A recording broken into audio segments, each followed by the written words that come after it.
life. Read Dianetics by L. Ron Hubbard, the owner's manual for the human mind. For only $5.95, it's a great investment in yourself. Georgia, imagine a world where you could do anything and leave old, inefficient ways of doing business behind. Georgia. With new ways to find and share information, AT&T can streamline the way you do business, so there's no limit to what you can do. Thought I was watching 9/11 footage. Okay. I wanted to surprise everyone with the cold open. I was watching, of course, whatever was algorithmically served to me because I'm a nice little being of the internet. And I received poorly aged 90s commercials. And the one I got today was on this episode of Power Report where Bam will graciously perhaps tilt his camera down a little bit. So he'll be nope. Okay, no, that's how it's gonna be. Okay, so no, I got the one where AT&T apparently had someone pole vaulting over the Twin Towers to advertise how good their internet service was. I for folks who, because I know I gave people whiplash on purpose, but yeah, that's gonna start with this guy running up to the Twin Towers and pole vaulting over it. What did they know? What did they know? The funny thing is, well, I guess it's not funny, but there was a terrorist attack at those Olympics too. Yeah. Oh. There was a right-wing terrorist attack, a pipe bombing at those Olympics. Yeah. I'm sure it had something to do with Yemen. This is your power report for today, which is it is the 18th of January, 2024. Almost didn't say 2023. I almost said 2014. That's the fun one. I am here with Rayyvana and Bam today, and wow, it's what a year this week has been. We've had a lot kind of going on. There's a lot of really big news. There's a lot of sort of little news. There's a lot of really consequential news, but I forget. There's been a lot of different group chats I've been sending ideas and thoughts to and vomiting things. Mm-hmm. But to me, I'm just gonna put one sentence out there like I usually do that might be kind of crazy and sends Bam into a tizzy, whatever. But I'm just gonna go for it. I think that this is the week that Donald Trump became president. Yeah, I agree. First of all, before we get started, I just want Bam to know that while I was texting Dan today, I referred to you as Little St. James's hometown hero, and I was really proud of that. So I wanted to reiterate it now. Also, Dan, you're in a bunch of group chats, and I'm in none of them, and I'm going to hold that against you. But definitely, we'll work on that.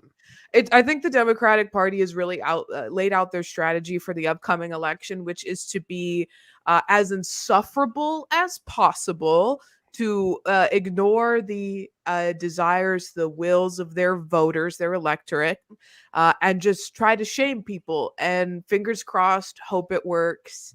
And, it seems like they're even moving away from what I thought was their best strategy yet, getting abortion on the ballot in swing states where it's not already codified into their state constitutions. So, yeah, I think that you're absolutely right. This is the week that Trump has won the election. Okay. I mean, I don't think so. But Bam and I have had this ongoing conversation. I don't think it's going to change in this. And this is the year of us repeating the same conversation ad nauseum. And so I believe that's fair. I was kind of joking about that sort of saying that happens during the old times. During every administration, the pundit class would go, "Oh, this was the day that Barack Obama really became president," or "Oh, this was the day that George W. Bush really became president." And it was a big joke during the Trump administration where he would do the bare minimum, which would be he would alley-oop towels in Puerto Rico, like paper towels, to people who had just been struck by a hurricane. And people on Meet the Press at that weekend would go, "This is when Donald Trump really became president." It's kind of one of those situations. For Trump, it was when he bombed Syria that time. That's Yeah. right. Yeah, I mean, like, anytime we did anything militarily, we got the old, this is when he has really become president. Like, we really got all that shit. and I think like they were serving cake to Xi Jinping at the same time, and then he bombed Syria and literally just hit like a runway and not even a plane. But Right. yeah, I forgot who was that guy that said that. I think he's on NBC or something like that. One of the famous dudes. I don't know. They've been circled around, and I think how we're describing it right now, that's probably how famous he is. Also, by circled around, I didn't mean to say that like he's being passed around the MSNBC commissary like some sort of like high school situation. I did not mean to go in this hardcore during this part of the episode, but no. I saw some poll today that was like, South Carolina is still considered to be, if Nikki Haley makes it, home turf for her. Like, it should be really good, as far as the primary goes, right? Like, if her car gets across the finishing line without spinning out, South Carolina is expected to be like a good advantage for her. And so New Hampshire was also considered to be like, listen, it's an open primary state. You don't have to be a Republican to vote in that primary. You can be an independent. You could be a particularly trollish Democrat with some free time on your hands. Right. The Trump campaign was already kind of greasing the runway by saying like, oh, this is an open primary. Whatever happens in New Hampshire, it's a wash. It's a small state. It's barely even Republican. Like, it doesn't matter. Like, it's the equivalent of Democrats writing off like Arkansas or Wyoming, right? Like, the Democrats aren't going to go Wyoming first in the nation primary. Whatever the Wyoming says about the Democratic Party, so goes the rest of the country. Although sometimes you would think the Democrats think that way, but no, like that has been. I'm trying to say like the I guess the assumption has been that Nikki Haley is going to take New Hampshire, but some of the latest polls coming out are saying that no, Trump might win New Hampshire, and I'm like, yo, that's a wrap. That's a wrap, dude. Of course he's going to win New Hampshire. She's not going to win any state. What? Honestly, and a lot of it, incidentally, comes back to Vivek dropping out and all of his supporters going to Donald Trump, and the gap has widened in this recent poll. Because you're right, it was like 6 points, I think, was the closest. 6 or 8 points was the closest she ever got to him in New Hampshire polling. But, between Chris Christie, who had spent a considerable amount of time in New Hampshire, and Vivek leaving the race, the gap has widened, which you would not necessarily expect from Chris Christie supporters, but maybe it is just an indication that they're just not going to vote moving forward. He didn't throw his weight behind anybody. That was incidental. I didn't. I let gap fly by. I let throw weight fly by, but I'm like, yo, the dam is about to break with your Chris Christie jokes. You're really overloading them too much right now. Okay, overload and dam breaking. That nice, right? Yeah, we see what you did there too. We're trying again. Fat shaming is wrong. Fat shaming is terrible. Chris Christie is also an enormous piece of shit, and I kind of don't care when it comes to him. I will try to refrain though, especially because he is increasingly becoming irrelevant. But he is increasing. Also the ableism that you did to John Fetterman last week. So yes, the ableism and the anti-Semitism to John Fetterman, who I believe was seen the other day in Allegheny County wearing a yarmulke. No, I'm just totally kidding. He is Jewish, like George Santos. Oh dear. The world's tallest Jew.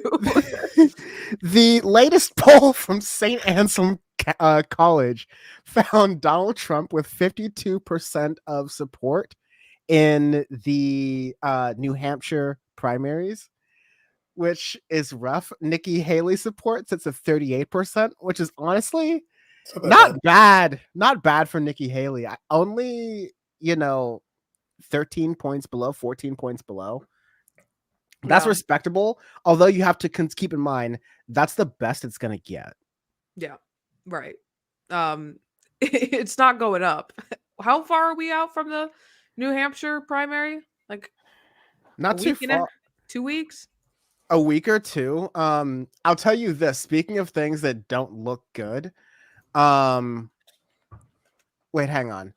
The New Hampshire primary is going to be on Tuesday, January 23rd. So that is next week. Okay. And speaking of things that don't look good, there are going to be at least one other primary debate between DeSantis and Nikki Haley.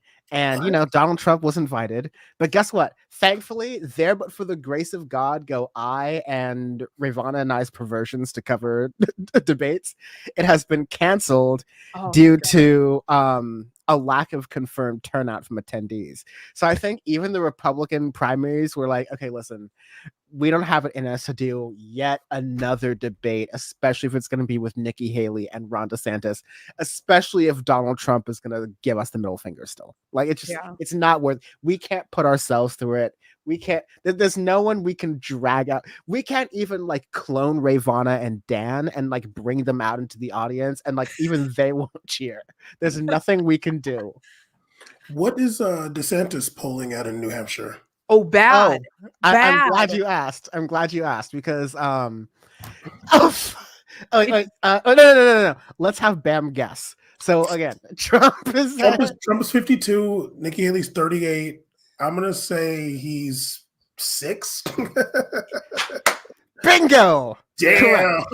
Correct. Exactly. There was a period of time where he was polling behind Chris Christie in New Hampshire for a resounding 4th place. Oh my God. And Chris Christie's like second choice votes went to Nikki Haley naturally. So DeSantis is like not getting any love from New Hampshire, which really like it's, I don't know. I guess you can't spell DOA without DeSantis. Right. I wonder what's gonna happen. Assuming Trump doesn't run for real, like assuming he's not on the ballot, will the Republicans rig how the Democrats did to Bernie and like give it to DeSantis? Like, will they do that, or they just let Nikki Haley go out there and lose to Biden? Like, what are we gonna do? I mean, honestly, because there's a part of me that feels like America's so misogynistic still. Like, whatever she's polling, I feel like at the end of the day, they'd still rather vote for DeSantis over her, honestly. Well, I think that it comes with I don't know what the vibe of the Republican Party is generally right now, but it seems like DeSantis has fallen out of their favors in comparison to Nikki Haley. But I guess my concern would be again, as I said before, the Democratic Party's strategy is just shame people and make them feel, scared. And you can't do that strategy with effectively, at least with Nikki Haley, as opposed to Donald Trump on the ballot running against Joe Biden. Does that severely depress Democratic voter turnout? Does it bring more right-leaning independents to the polls because they're more willing to support someone like Nikki Haley than they would be willing to support someone like Ron DeSantis or Donald Trump? I think it would be disastrous for the Democratic Party running Joe Biden, at least, if Trump is not the nominee. But, the Republican Party seems to be in like total shambles right now, given everything. Like, they're threatening to remove Mike Johnson. They're threatening to oust him as speaker after their months and months, an entire year of turmoil there. So are their heads in the game? I just don't think so. I think that they're just really hoping that they can let Trump carry them to victory, and that's all the work that they're gonna have to do.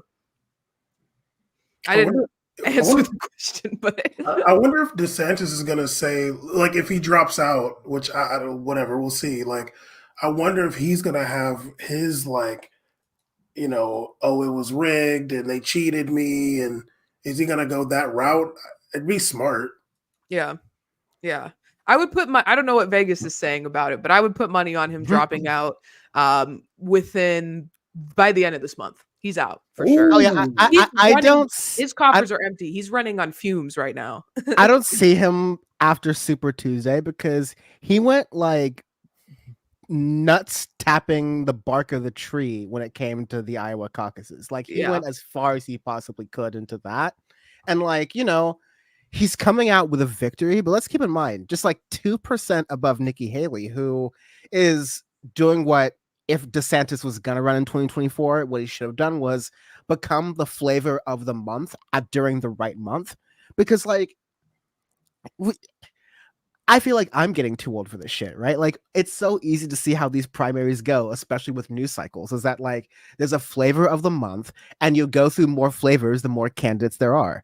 You knew that Trump was going to be number one. If Ron DeSantis just, like, kept doing his fuck shit down in Florida and then just came to the rescue at the last minute before, you know, Politico could have him on the grill 5 times before the Iowa caucuses, then maybe he could have squeezed out with something. Again, Yeah. if I were giving Ron DeSantis advice, run in 2028, but, you know, them's the breaks.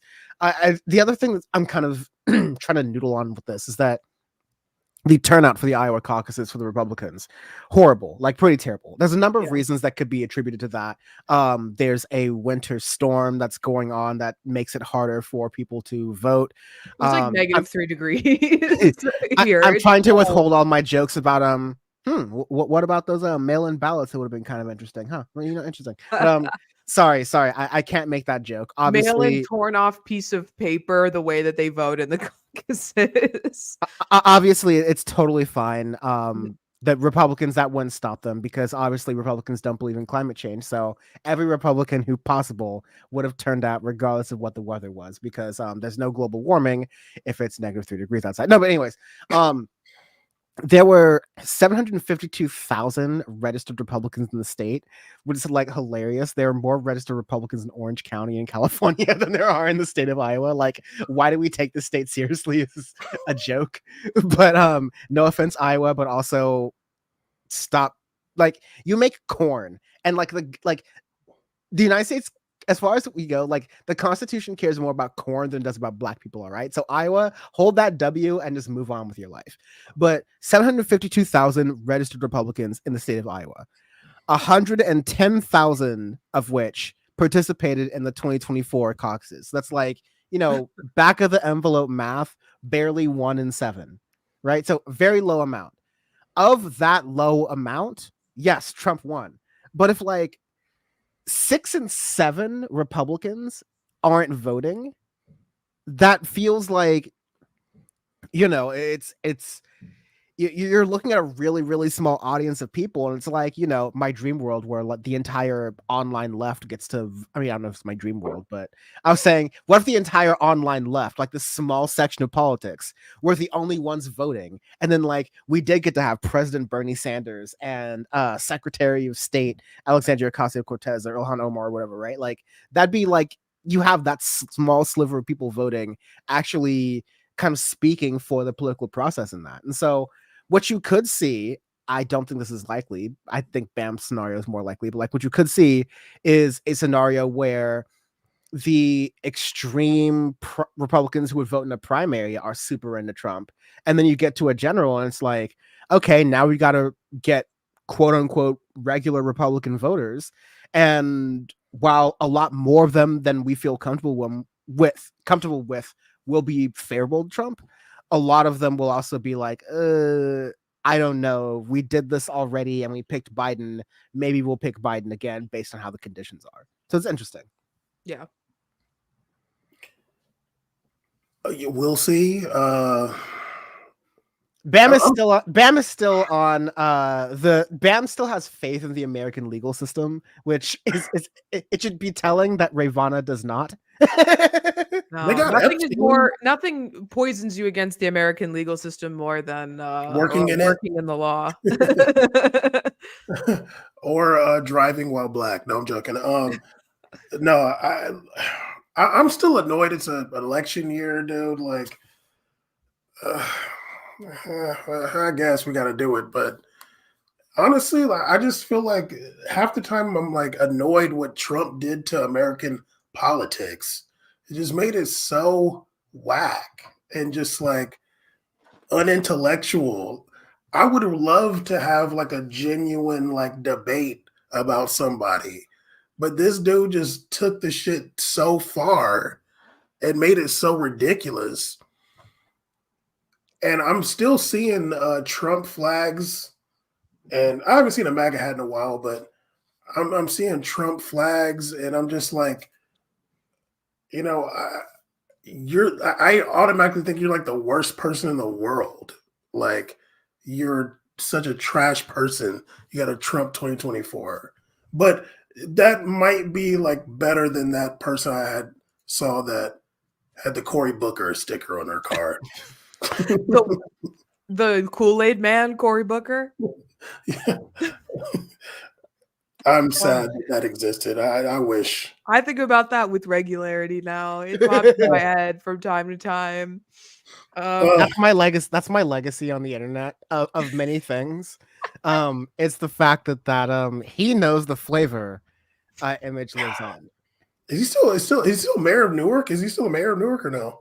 He's a senator. Senator. Oh, who the hell am I thinking of? I think he was the mayor like before. Yeah, he's a senator now. Whatever. I would say just like to the Iowa caucuses, I do wonder if voter turnout is somewhat depressed by people just assuming Trump won. I mean, no one touched him in the polling. So how many people stayed home because they knew they didn't have to worry about it? They knew that Trump was going to win. And I wonder how many of those people are going to be much more motivated, to vote in November than they were to come out to the caucuses when it seemed like a home run, which I think is going to be interesting to see how New Hampshire plays out, where it's significantly more in contention than Iowa was, to see if there is a higher turnout there. But, even still, it's cold as hell in a way that it's not going to be in November. And I think that, I think that Iowa says something if we see that same sort of low turnout in the primaries ahead. But I don't know. I'm just like, maybe I'm just so depressed about the state of things that I've just sort of resigned myself to, feeling like Trump already won the election. And I mean, it's not going to, I live in Illinois. It doesn't matter if I vote or not. But like, it's still fucking depressing as hell. And again, maybe I'm just too wrapped up in politics to see the way that people who don't have the same sort of specific degenerate illness that we have, how they're viewing this election. But I don't know. I'm sad. I'm sad and angry at the Democratic Party. I think that makes sense, actually, because, yeah, Trump's going to win every single primary. So, like, why do you need to go? Like, Nikki Haley, Ron DeSantis, they're not going to win anything. The Republican Party, the Republican voters are Trump voters. Yeah. And that's it, basically.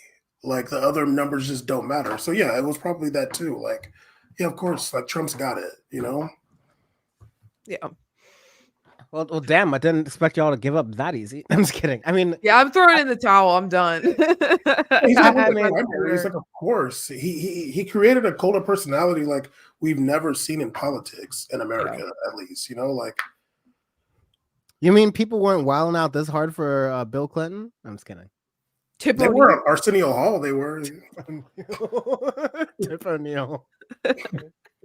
I don't know if Rayyvana knows what Arsenio Hall is, actually. I know what Arsenio is because Bill Clinton played the saxophone on Arsenio, and that I wrote an entire paper about that moment in college and the shift it represented in the way that that people campaign in this country, because it was a shift, but he became the first Black president with that.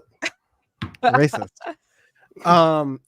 I am ready to, of course, American politics is like the slow rolling shit show where we kind of know the story until March. Again, to reiterate, this doesn't get interesting until the court hearings come down. And I think I said this online somewhere, which is like the election is between Donald Trump's like legal proceedings and Joe Biden's pulse.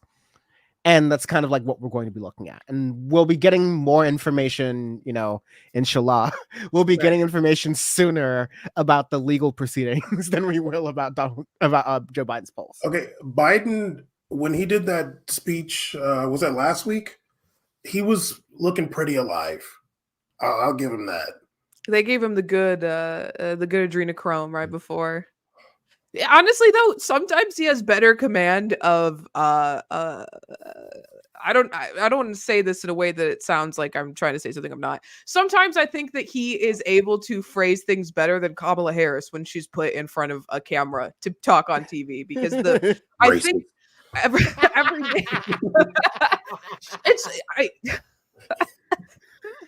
it's frustrating me. I don't know, because first of all, they've given her all the horrible jobs, but also she used to be so, she's a fucking prosecutor. She was so eloquent when she would take people down in Senate hearings, and then you put her on TV in a capacity where she's just being interviewed or she has to deliver a speech, and it's like all of those skills that she has under her belt vanish. I don't know if she's just like nervous about it, or then they overcorrect with the anti-anxiety medication, and things end up with her talking about, do you feel like you just dropped out of a coconut tree? You exist. Bam and I were just Bam and I were just talking about this the other night. Like, we could almost look the other way of a lot of terrible things Kamala Harris did if she, again, this is going to sound badly, but like, if she stayed on the Judiciary Committee in the Senate, and I don't want to end up catching the stray of sounding like I'm saying that a woman shouldn't have too much ambition, but I'm just like saying, okay. I just had to thread the needle of not sounding like I was calling a black woman inarticulate, which was absolutely not what I was trying to say. Rayyvana just said something about a Jamaican woman a coconut out of a tree. No, that's a real quote from her. That's a real quote from her. I didn't just like that didn't come off the dome. No, that's a very real video. In the words of Future, Kamala Harris is puffing on zooties like all the time. Like, it's a real problem, and I think it is a real issue. Like, they've got Joe Biden on the uppers and Kamala Harris on the downers, and it's like totally mismatched. Like, you gotta. If anything, I don't believe anything a White House physician will ever say again, because clearly they're not sending their best, regardless of party. I think we can bipartisan believe in that. I still think that the funniest thing the Democratic Party could do is drop Kamala Harris from the ticket when we're all asking them to drop Joe Biden. That would be the most, in character thing they could possibly do, is to be like, we see you, we hear you, we're getting rid of Kamala Harris. Like, what if you okay, let's just entertain the conversation because we're here. First of all, it would be one of those rare, like, broken clock right twice a day kind of based things that the Democratic Party would never do, right? Like, they would never do. Like, never mind. Although maybe this part of the question will be solved by my next question.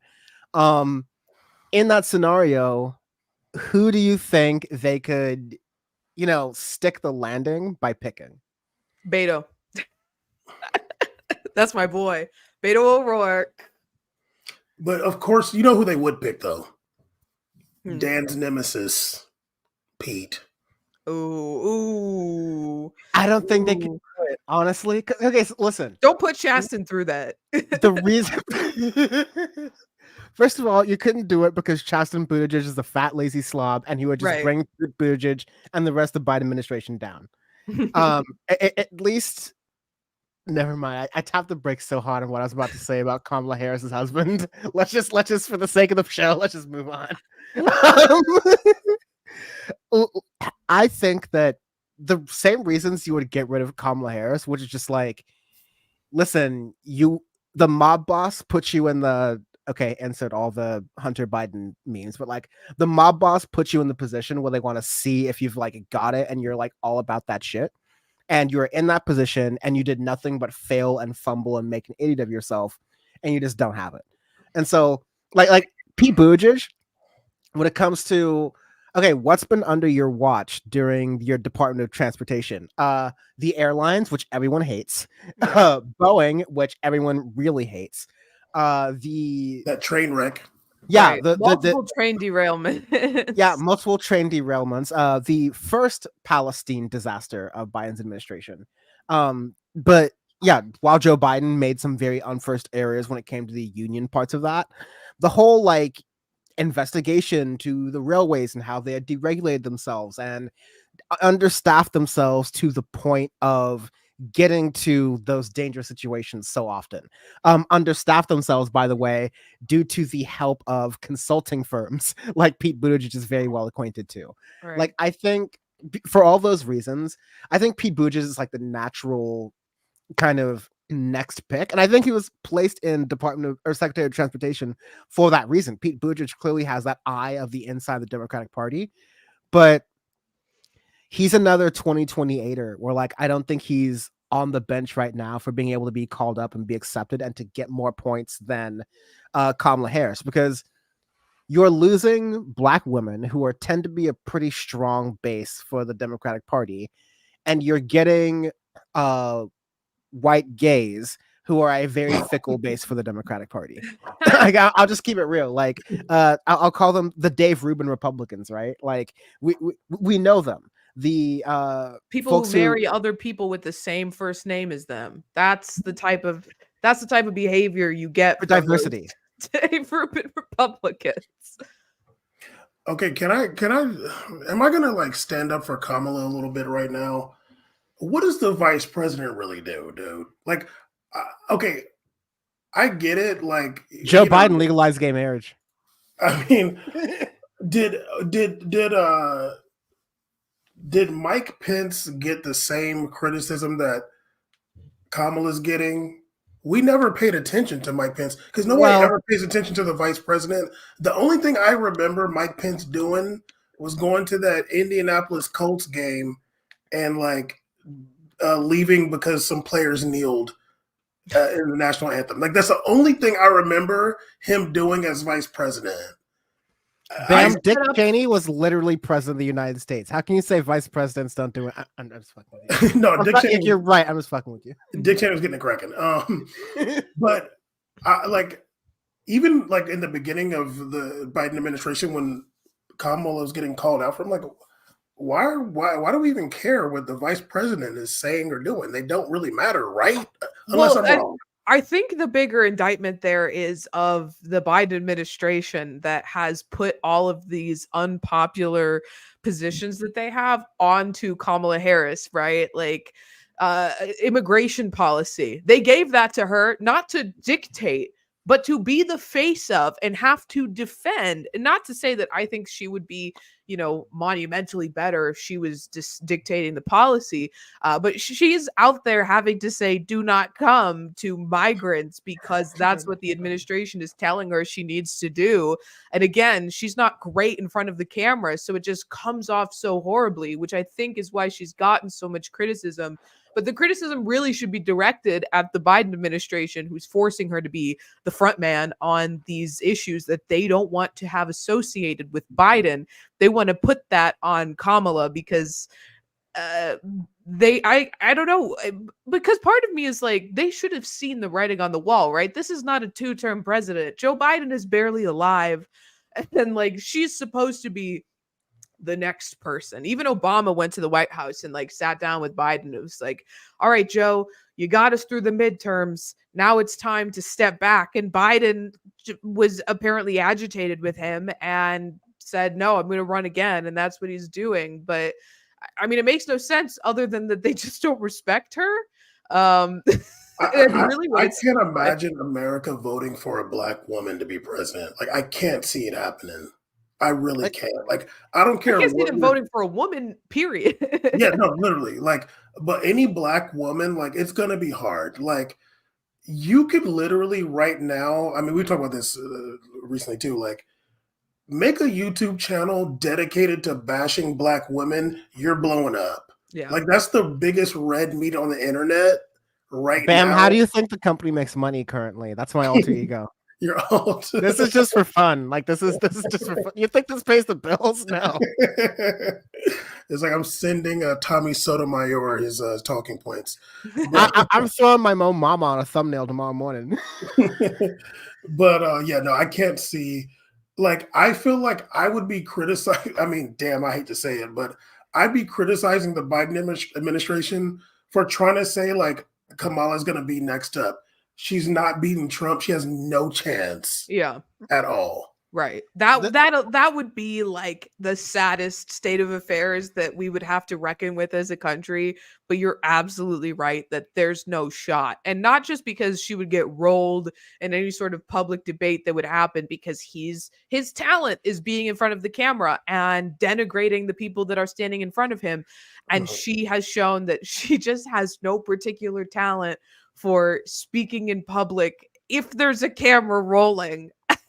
Unless she's like sitting down in the Right. bench back there. It would be worth the price of If it's not admission. a C-SPAN camera, she can't fucking do it. Exactly. It would be worth the price of admission for me if for just one time Donald Trump slipped and referred to her as Omarosa.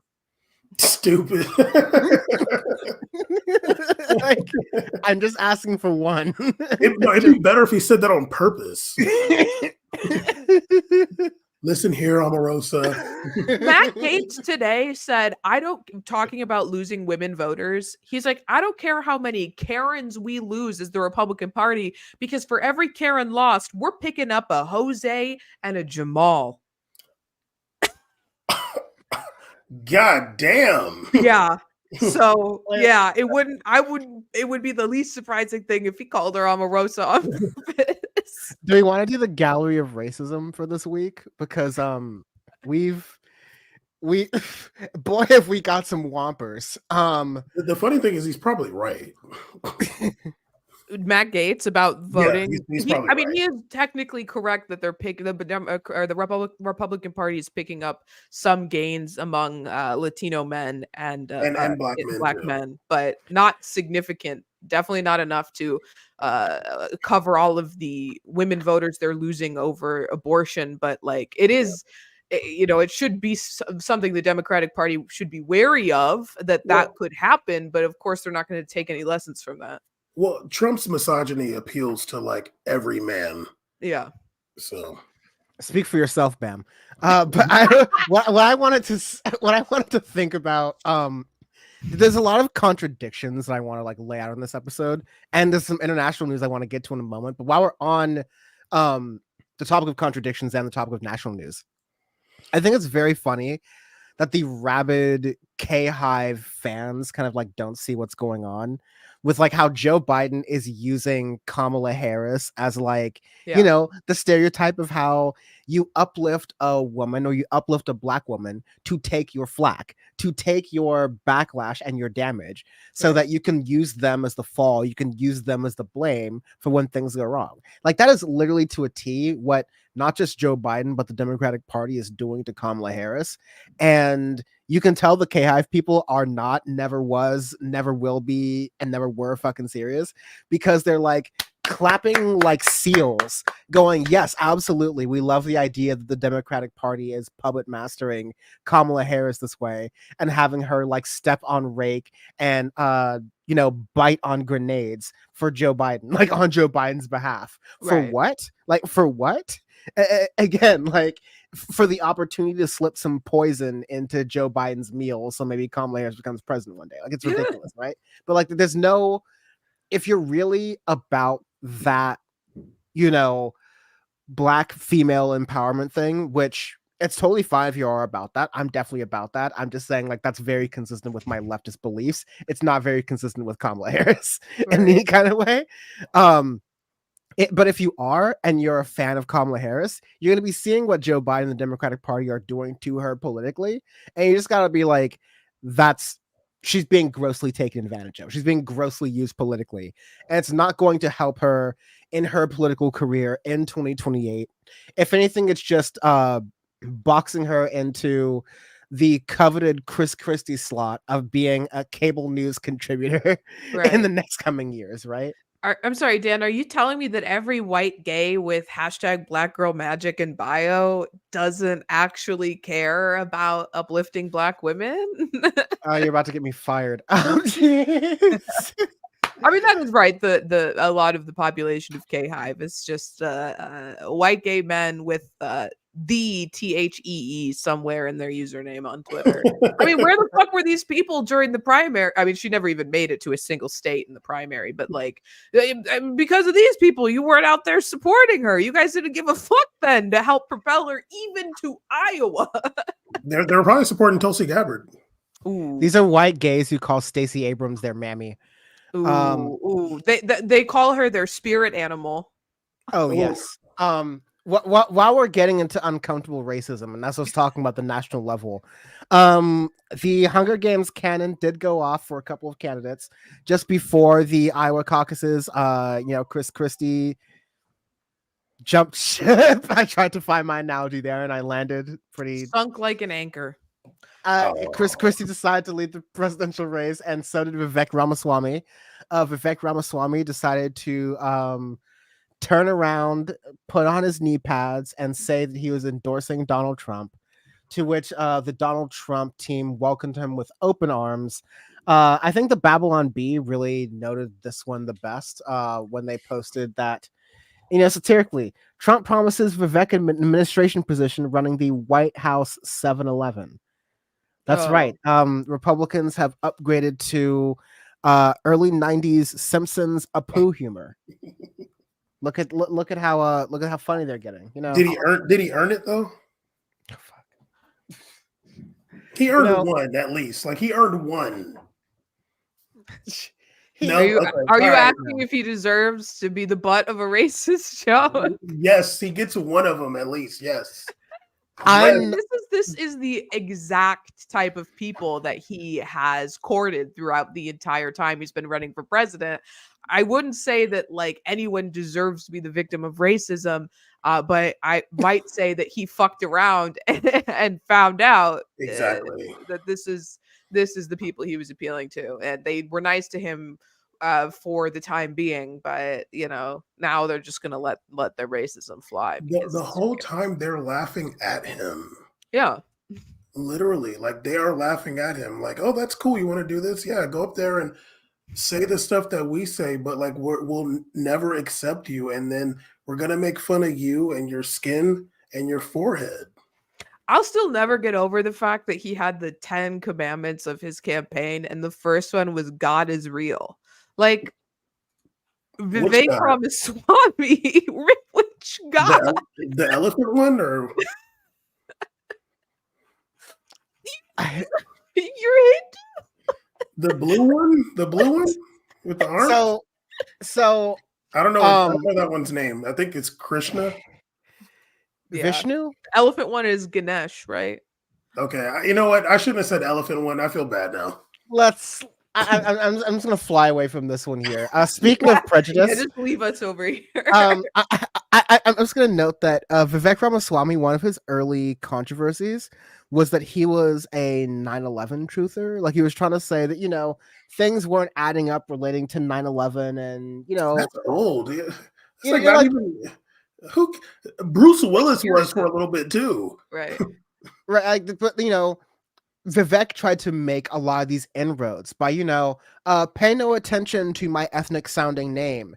Please remember that I'm a good loving, business loving, red blooded American, just like you. I love nothing but the, great white American greats like, Eminem. And I want to, really fit in. I'm a Trump make America great again. I think immigrants should get the door. And you know what? I don't even like lower caste Indians that much, if I'm being honest, from speaking as Vivek Ramaswamy.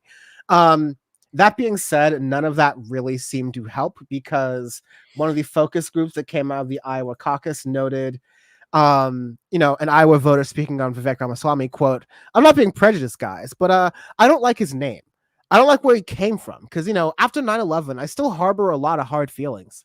India did 9/11, apparently. Ohio did 9/11. India, that's...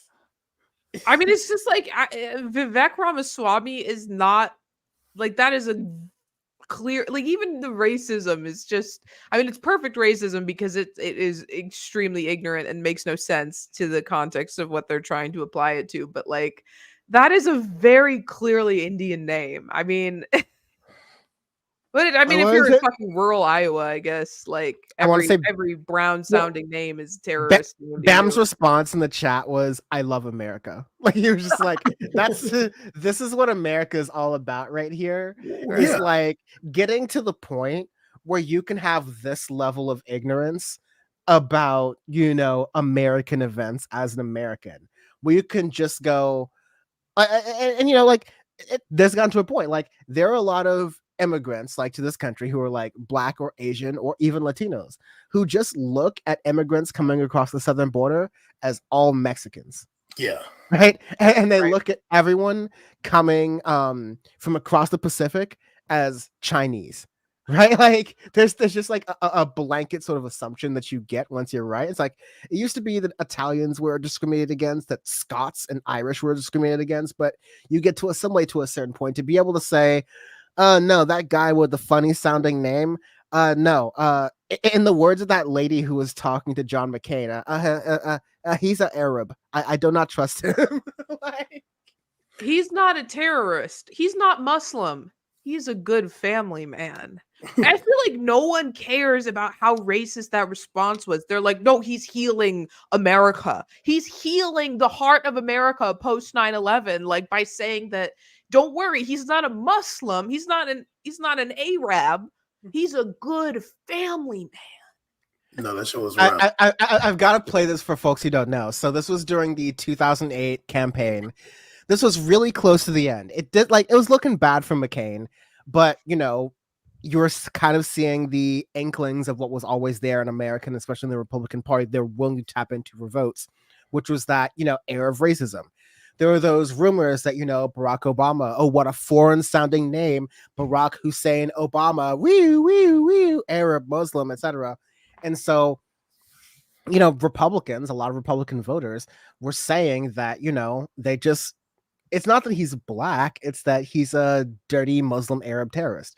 And so this was seen as, the moment John McCain became president. Right. Back in 2008 here during the campaign.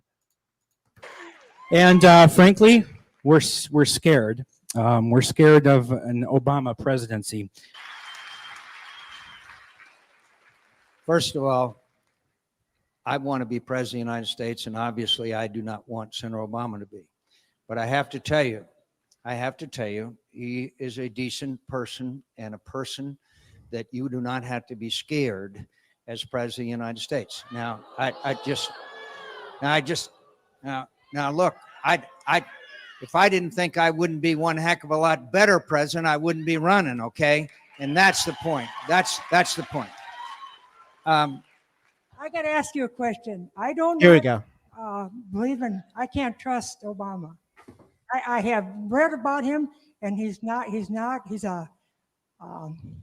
Arab. He is not. No, ma'am.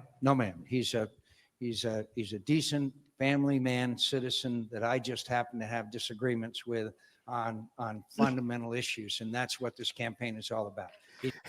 He's a decent family man, unlike an Arab, Right. who would have been everything you just said. Don't fret, young lady. He's not a dangerous Arab. All right. If he was, we would have killed him. Right. But going back to Vivek and that really hilarious, the one that you had after this, where the guy said that the 9/11 thing, there were a lot of people of South Asian descent that were attacked after 9/11. I think more Sikh temples were attacked than mosques, actually. And I think that guy got killed. It was like a Sikh guy got killed like a few days after 9/11. Yeah. I mean, it's kind of crazy because obviously there was violence toward Muslim people in America after 9/11, but it wasn't like that crazy. And I feel like there's been more attacks against Muslim people since this war in Gaza, actually. Like, that dude killed a little kid. Yeah.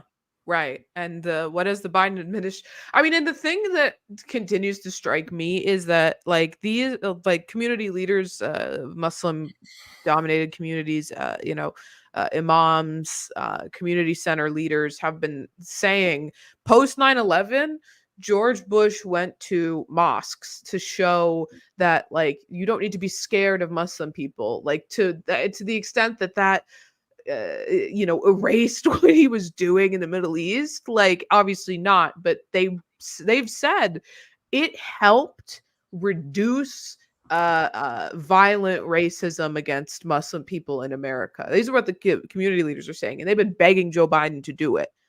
He hasn't.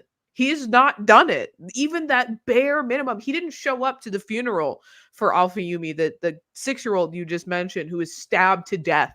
The Palestinian American 6-year-old who was murdered by a man who built him a treehouse and used to play with him. Heard about what was going on October 8th and killed him in cold blood. Could Biden show up to his funeral to address the angry Palestinian community outraged non-Palestinian Americans here in Chicago? No, he sent his undersecretary of small business affairs, which is, by the way, the highest ranking Muslim in the Biden administration. He sent him here to get booed instead of having the nerve, like the fucking courage to show up here himself, and didn't call the family for weeks after it happened.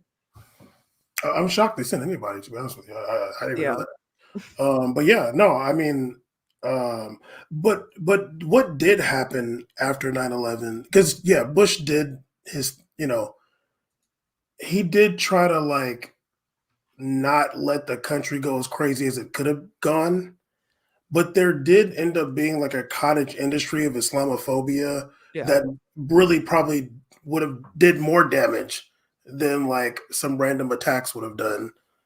But then Trump came and he put his hand on that globe with 2 Arabs and everything's anti-Semite.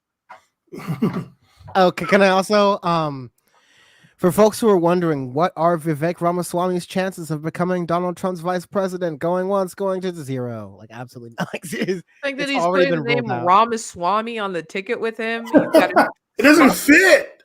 You gotta get a long ass sticker, dude. Trump and Pence is 5 letters. It's nice and concise. It's gonna say Trump, and then Ramaswamy is way longer. He barely putting Pence on there. He's like, can we make the font smaller? I like a 0.12. Like a 0.12 times Roman. 0.12. Can you change your name to Ram? Right. Rama. No, even that is not white enough. They're not. He's got to change his name to James or some shit like that. He's not running as Vivek Ramaswamy. No Vivian James. Just have a woman's name. There you go. Man with a woman's name in the Republican Party. Lindsey not sure. Graham. Yeah, I was gonna say like Lindsey Graham's already a bridge too far, and I'm not saying anything. Just saying. Oh no, Lindsey. Oh no. But as we go to ridiculousness abroad, so everything in the Middle East kind of sucks right now. Yep. Let alone Israel and Palestine, which of course we'll get to. 31,000 is the death toll once you count the folks who are missing and under rubble who have not been recovered. Much the same story there, but the recent development, one of the recent developments, because we got this whole situation with Pakistan and Iran going down, which is a thing. But one of the more recent developments was the Houthis holding up Red Sea trade routes, basically saying that until there's a ceasefire in Gaza, we're going to attack trade. That's going to affect the West here. It became increasingly more of an issue to the point where a lot of major Western, but also like Eastern trade and shipping companies are like, we're just going to avoid the Red Sea. That's causing shipping to go up and increase, and that's creating more issues. The U.S. said that if the Houthis were going to continue doing this, that they would respond and attack. The Houthis are based in Yemen and are, have traditionally been referred to as rebels, but are effectively like the, de facto in charge of the Yemeni state. Yemen, which is undergoing record poverty, horrible conditions that have been fueled by the United States sending weapons and giving aid and weapons to Saudi Arabia to commence their atrocities against Yemen over the past several years. They responded to the Houthis by bombing certain military installations in Yemen. Reporters were talking about that over the week. And the Houthis responded by going, haha, that was cute. You didn't really damage us that much. And we're going to continue attacking these trade routes and these ships. And so Joe Biden is at a crossroads right now. He is doing nothing, and God damn it, nothing's working. He is trying to, exercise brute American force on the global stage. And God damn it, that's not working either. And so, he's damned if he do, damned if he doesn't. How is Joe Biden going to respond to this situation? Let's see here. Are the airstrikes in Yemen working? So he's asked by Sky News, are the airstrikes in Yemen working? Well, when you say working, are they stopping the Houthis? No. Are they going to continue? Yes. So Biden said, what do you mean by working? Are they stopping the Houthis? No. Are they going to continue? Yes. Awesome. That's America, baby. Like, Fucking really, that's it. awesome. Mic drop. That's all. That's all I got for you. That's our president. That's what we gotta, vote blue no matter who. It's either that or the orange man, right? Fucking, what are we doing here? Like, what are we doing here? Donald Trump? You're gonna let that guy come back into office? He's a Cheeto. He's a smelly Cheeto. And so, like, yeah, there's the weak him. There's the weak there's the domestic side of it, but the international side of it is that, yeah, the Yemeni population, I think like the numbers are 80% are living in like abject poverty, hunger, scarcity, like the whole 9 yards and everything we're talking about here. A lot of this has been not despite Americans trying to help, but because of Americans aiding Saudi Arabia. So there's no love for America from the people in Yemen. So this entire dynamic that we've seen play out in the West of like, oh, well, if the regular citizens there, hate their government so much, why don't they just vote them out? Like this dumb thing that we saw playing against in Palestine was like, oh, well, if the Palestinians don't love Hamas, why don't they just get rid of them? Why don't they just topple them? I'm like, well, if you as the oppressive, overpowering force don't keep giving Hamas, or the Houthis in this case, a justification or reason to exist by saying, hey, you may not like us, you may not like how things work, but your old government was bending the knee to the United States, and we're launching missiles at them. And as far as like the Houthis versus the United States military, the Houthis are kind of winning on the low, which is another mirror situation of like, in the situation of Hamas versus Israel and the power imbalance and the size of those militaries and what's happening in the response and how the public, both internally to these countries, but across the world, is seeing these things. These are major victories for these insurgent movements, both on the world stage and by getting their much larger enemies to play their hands in the worst way possible. Yeah, that's what I was saying last week. Like, it's a good look for the Houthis to get the United States, UK, Canada, Australia, and Bahrain. Can't forget Bahrain. Do not forget Bahrain. To make a little coalition. To make a little coalition and strike at some targets. Yeah.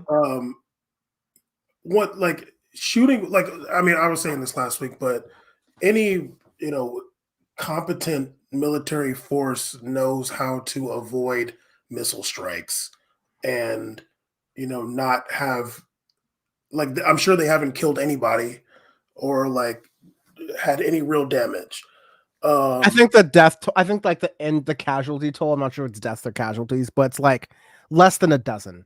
I'm sure, like, who knows, but like the fighting force in Yemen, the Houthis, is not like going to be that pressed about those missiles. Now, apparently the Houthis have like a helicopter or two, because it was in the video that they showed them getting on that commercial ship. Now, if they shot that helicopter, they'd probably be pretty mad, because I wouldn't imagine they have that many. Right. But they're like, you didn't know that Boeing has a deal with the Houthis? Wouldn't put it past him. I wouldn't put it past them either, to be honest with you. They're probably American Yeah. helicopters. But Hey, the doors are on sale. yeah, but yeah, the situation, I don't know, like I'm not like totally up to date. I don't know like when's the last time they attacked a ship or whatever. I do know that they said that they were gonna only attack ships going to Israel, and they didn't do that. but I'm like, honestly, it's like kind of funny to me. I'm like, you don't know what ship is like. That's cute, like, but you don't know the ships. You're just, or do they? No, they don't. Do they? They're just like, there's a ship. Let's go get it. Would it be kind of anti-Semitic if they did know? It's like they're not like, yo, come on, dog. Like, but I think the Houthis actually something about that ship over there seems really Israeli to me. I can't quite put my tongue on it. I almost made a terrible joke. I'm really glad I didn't. I am trying to get Bam like as far I out almost as did it, but I possible. didn't do it. But I think the media Houthis, training. I think the Houthis actually came out and kind of like apologized or something at some point, like about a ship they had got. I can't really remember, but I don't really love that you skipped over Iran and Pakistan, because as I tweeted, that is the dumbest thing I have heard in a long time, that Iran and Pakistan are bombing each other. I never thought that I would hear that in my life, that Iran and Pakistan are bombing each other. You would think that there's bigger fish to fry, there's better things to do if you're like these two huge, both of them have like Islamic Republic in their name. Yeah. You know what I mean? And you're going to bomb each other.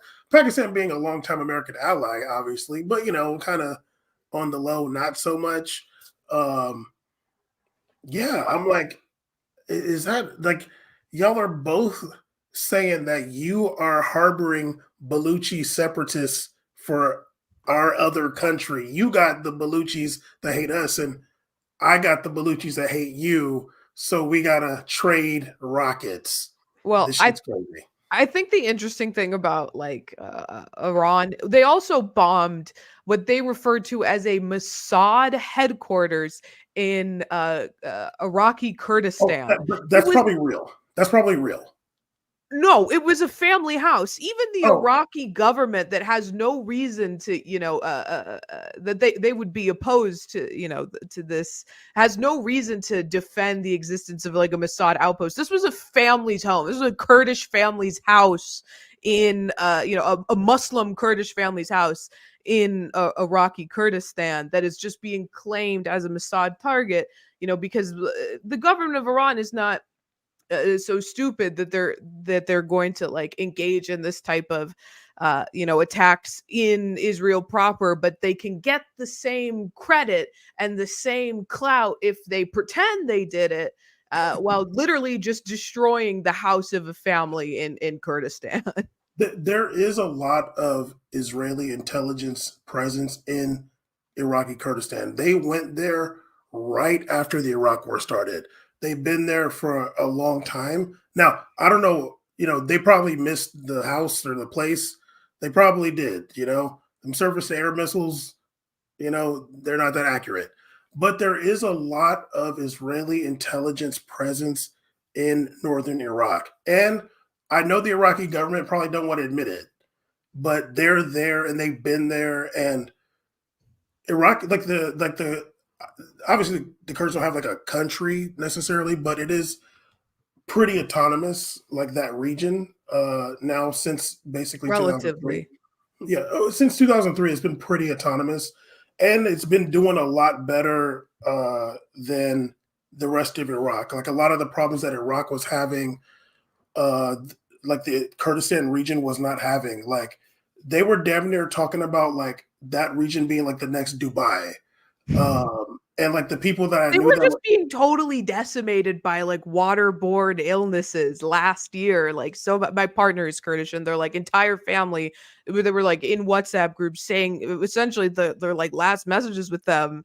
I mean, it's not. I mean, it's not thriving to that level. What city were they in? I don't know. I'd have to ask them. Okay. No, like there's like parts of the Iraqi Kurdistan. I mean, ISIS came in and kind of messed things up, but no, it's like totally different from like Iraq proper. Obviously, That's it's not. true. Yeah. Yeah, it's not its own country technically, but it basically is. But yeah, there's been Israeli intelligence presence there since the Iraq War started, the 2003 Iraq War started. There's been all kinds of American military presence there. Like they're chilling. I knew so many Kurdish people. There's a lot in San Diego. A lot of them moved back after the war started. Like hell of them moved back. And they'd be showing pictures of their Gucci bags and all kinds of shit. I'm like, damn, okay. Went back there balling. I'm like, where'd you get that? They're like from the mall down the street. I'm like, okay. It's that regentrification. You gotta bring the Gucci back to the hood. Now, Iran bombing a Mossad, like whatever, like yeah, they probably didn't, but there is hell of Mossad in Iraqi Kurdistan. They're chilling over there. All right. I haven't seen the evidence of it, but Oh, they're there. They are there. I could probably find an article or something about Israeli intelligence being in Iraqi Kurdistan. I know. I mean, I know that the government is pro-Israel for, I mean, a myriad of reasons. Not that the population is. I mean, they're kind of opposed, literally on opposite ends of a lot of issues. But so let's keep in mind, like at least the way it's being reported is that this recent spat started by Iran saying that they were attempting to strike terrorists within Pakistan's borders. Pakistan ended up killing civilians, and Pakistan said, well, you can't just do that, just claiming that you're trying to kill terrorists by launching rockets into another country's borders. Who do you think you are, America? For real. Like, who do you think you are, Israel? Like literally a week and a half ago. I say that like kind of to make the point that the Rubicon has been crossed now, and I think Americans, especially American punditry, can feel like some type of way because like Whitey's able to send their drones to whatever country they want to, but once they're like, oh, Iran just judiciously bombed Pakistan using the same precedent that like Bush, Obama, Trump, and Biden have. And like, okay, it's chilling and fine right now, and it's not going to even make like PBS NewsHour because that's the Middle East. It's very far away. That's Iran and Pakistan. Their countries end in AN, and their neighbors. We don't have to think about that. But like, it's literally the same precedent, and we know like these countries have the technology. Again, Pakistan has nukes. Pakistan has nukes. yeah, Pakistan has nukes. Iran is selling drone technology to a number of different countries. And how effective that is like a different story. But like they have that technology to develop it really well. Does Iran have nukes? Open question. Open question. Right? Maybe Trump will find out. Same way Kamala Harris was looking for mines by just like biting them down on them. Like here, let's see. No. So yeah, it's a mess, and I don't think we're going to be able to Team America World Police our way out of this one. And that seems very clear to everyone involved except our government, because I don't see Joe Biden giving any sort of hint or measure to a major change to the way America approaches these things, you know? I'm not going to put no blame on Joe Biden for Iran and Pakistan bombing each other. This is the dumbest shit in the world. Like, this is ridiculous. Y'all got an enemy somewhere. Like, what are you doing? Like, Pakistan, go get Kashmir back. Iran, go fuck up Israel. You're not going to do that, but something like... Don't like. What are you doing, bombing each other? Dude? To be clear, this isn't Joe Biden's fault. I'm saying that Joe Biden and any American president will not resist trying to like mosey their way into this. Like, this is not an American sort of issue, but because it's the Middle East, because it's happening, America's going to try to insert. I feel that there's going to be some way, and of course, like we need to see how this develops. This stuff just happened earlier today, but I'm worried to see, okay, usually there's some part in this where America jumps in and tries to insert itself into this issue of, okay. This is America. We're really good at solving conflicts and resolving conflicts in the Middle East. Let's come in here and let's see if we can mediate the situation here, right? And I'm hoping Joe just like keeps his ass out of it. But the only thing I could see, because I mean, I'm gonna try not to go all the way off on the deep end here. We still got Ecuador. But what I saw from what I'm seeing from the war on Gaza is like really on a geopolitical level, it is that region trying to really stamp out Iran's influence. And like obviously Hamas is allied with Iran. Like Iran is, when Hamas like tried to like distance itself from like Iran and Syria, it did not work. Like they came crawling back to Iran, Syria, Hezbollah. Like they couldn't, like during the Arab Spring, they tried to be like, oh, we're Sunni, like we're with you guys. And it didn't work because Qatar and the rest of them are not going to give you shit. But I don't know. Like when I see something like Pakistan, I mean, obviously Iran did it first, but when I see something like Pakistan like bombing Iran, I'm like, is this like the beginnings of a coalition against Iran? Because Iran is the last country in that region that is vehemently anti-America. Syria really don't count. But Iran has like a pretty substantial military. Like they can defend themselves. And it would take, like if they were to like actually want to do regime change in Iran, it would take more than America. It would have to be the same coalition, a similar coalition from the 91 Iraq war, where they had multiple Arab countries in the region, including Turkey, against this country. I hope that's not the case. I don't want to see any more wars. But obviously the Iranian government is not like super popular at home. So yeah, I don't know. I don't want to see it. But we could be seeing the beginnings of another regime change. And it might be popular, It might be popular. Like outside of Iran, I mean, like it might be a lot of people saying like, yeah, they suck, dude. Get rid of those guys. I could see that. I mean, there's been a how would you guys feel about it? I mean, I guess it would just depend on how the regime change took place. I mean, forcibly, installing. I mean, and so often when the United States is involved in that, it's installing a very unpopular government. Even if the government itself, the original government is unpopular, it's thrusting onto the people there a government that they're not receptive to, and is particularly in Iran. America's history of intervention and regime change has not played out well in their favor. So led us to where we are now. Right. Yeah, exactly. Literally why this is happening, why this is the reality they're facing. But that doesn't mean they wouldn't get involved. I'm sure that we saw the uprisings, particularly after the Kurdish woman was murdered by their what's the term for it? Religious police. Yeah. Modesty police. They also.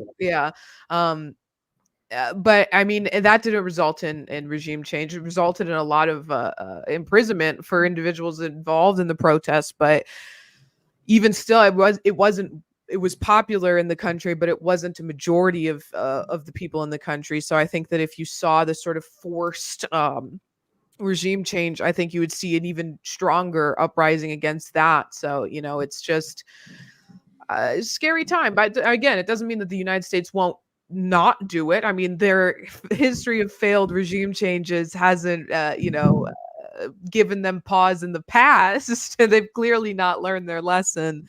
Most it really might. Guaido. It really might be a situation where it's countries in the region really like taking on the initiative. And America kind of being in the backseat a bit. Yeah. Like I could see that, once again, I hope not. I do think it would be stupid. I do think Saudi Arabia is very vulnerable because of like their limited water supply. You just throw a couple bombs on them water facilities, they're done for. I just hope that we're not seeing the beginnings of that. But someone could argue that. Fingers crossed, it's not a disaster. To go a little bit back to national news, because this is something that I was thinking about, like, oh, Ray, what are some stories that we have been really looking at this week? Because we have to do this song and dance and pretend that Nikki Haley has like even a snowball's chance in hell of becoming even the Republican vice presidential shoe shiner, let alone the vice president, let alone the president. She, we're taking the quote she said seriously. And so she went on Fox and Friends that really recently, of course, this week, just this year, beginning 2024, we're just barely 18 days into the fucker. And she was in New Hampshire talking about how, the Civil War, was it really about slavery? Was it really just about, Awesome. people's rights, that kind of thing? And so, Donald Trump, we know he's not genuine in these kinds of things, but he was like, Nikki Haley can't even say that the Civil War is about slavery. So he's getting easy points on this. To be fair, he came out on the side of slavery also the next day. He said that he could have negotiated the Civil War. So it seems like he, in terms more favorable to the South. John Wilkes Booth did us a favor. And let me tell you, if I was there to finish the job, boy, let me tell you, it would have been the best of deals. There would have been nothing to reconstruct, let me tell you. He literally said, if I was there, nobody would know the name Abraham Lincoln. He would be nothing. Nobody. Wouldn't be as famous as he is now. Definitely less famous than Hitler. And so, with that, Nikki Haley has nothing else to do right now but to damage control and to clean up, especially after showing, in this context, relatively respectable third place in the Iowa caucuses. And so here's Nikki Haley on Fox and Friends the morning after the Iowa caucuses to, make her case to the Republican electorate. It goes well. No, it doesn't, but here we go. Are you a racist party? Are you involved in a racist party? No. We're not a racist country, Brian. We've never been a racist country. Our goal is today is better than yesterday. Are we perfect? No. But our goal is to always make sure we try and be more perfect every day that we can. I know I faced racism when I was growing up, but I can tell you today we've never been a racist country, though. Then. Our goal is to lift up everybody, not go and divide people on race or gender or party or anything else. We've had enough of that in America. That's why I'm sorry. Slip gender in there. Contradicting herself so much. Thank you, Bam. She's on the one hand, she's like, America's never been a racist or bigoted country, and then by saying, you know what, America's had enough of the division based on race and gender and sex. All right, we've had enough of that. It's time to not. Just like this. Somebody called me chimney sweep when I was a kid. Yo, what?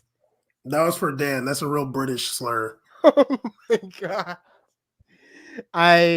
Again, one of those moments I'm realizing, oh wow, that's how I host the show. I'm passionate about doing this. I don't want my kids growing up where they're sitting there thinking that they're disadvantaged because of a color or a gender. Isn't that right, Nikki Haley? If they work hard, they can do and be anything they want to be in America. As long as you assimilate and change your first name. Right. Yo, like. Well, her daughter did marry a black dude. Bam's favorite fact about Nikki Haley, to the point where I'm just like really confused about. Dan, you didn't marry a black dude? Not yet. Not yet. Bam won't answer my calls, but my Valentine's Day is still open, King. I'm just saying. So yeah, Again, this is a big joke about Nikki Haley ever making it to any sort of stance here. Another big joke is, what is this tie that Ducey's got on here? Like, Oh my god! do The they? hell? they let him on with the peppermint fit, like for Wrapping real. paper. What the hell? Shit. They're like, That is that's a stylist who just is putting in their 2 weeks so soon. Like they just don't care. It's like Phoning it hard to in. look at. Yeah, it is actually. I'm It's like sorry one of those candy canes that like you eat it and it kind of tastes like chocolate a little bit. You're like, wait, what's Yeah. going on? Yeah, the bad flavor, the one no one wants. The complimentary mints you get at like a bad diner, like a Spires, not even an IHOP. Yeah, pillow mints. Cracker Barrel. Whoa! Can't say that on Twitch. Can't say that on. Anyways, I'm sorry. I'm sorry to point that out there. So yeah, the whole Nikki Haley can't acknowledge slavery thing or can't acknowledge that America's a racist country thing bodes well, but like it bodes the fact that she is trying to appeal to a base that Donald Trump has already won, but Donald Trump is playing with the cheats on. Like he can go out and like at the same time court all the racists because the racists know that he's winking, and whenever he says something that sounds like moderately woke, they know that he has to say that for votes, right? But he's really on our side. Like they've already accepted the game. Nikki Haley hasn't unlocked those cheats yet because she can't do the double speak of I'm not a racist, but by the way, racism doesn't matter. It's just such a crazy claim though that like America's never been a racist country. Like the nerve to say that.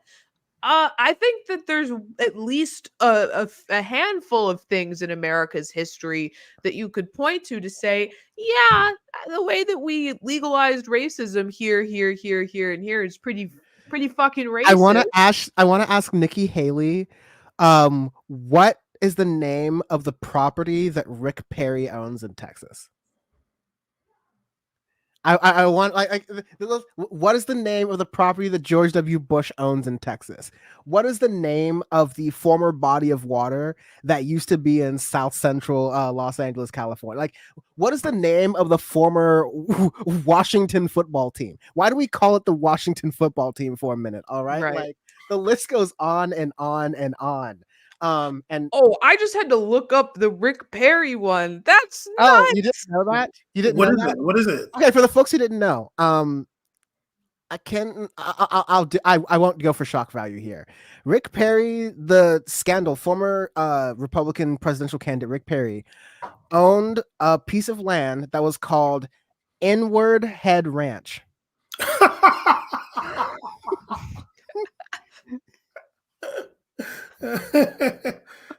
Sound like a Travis Scott song.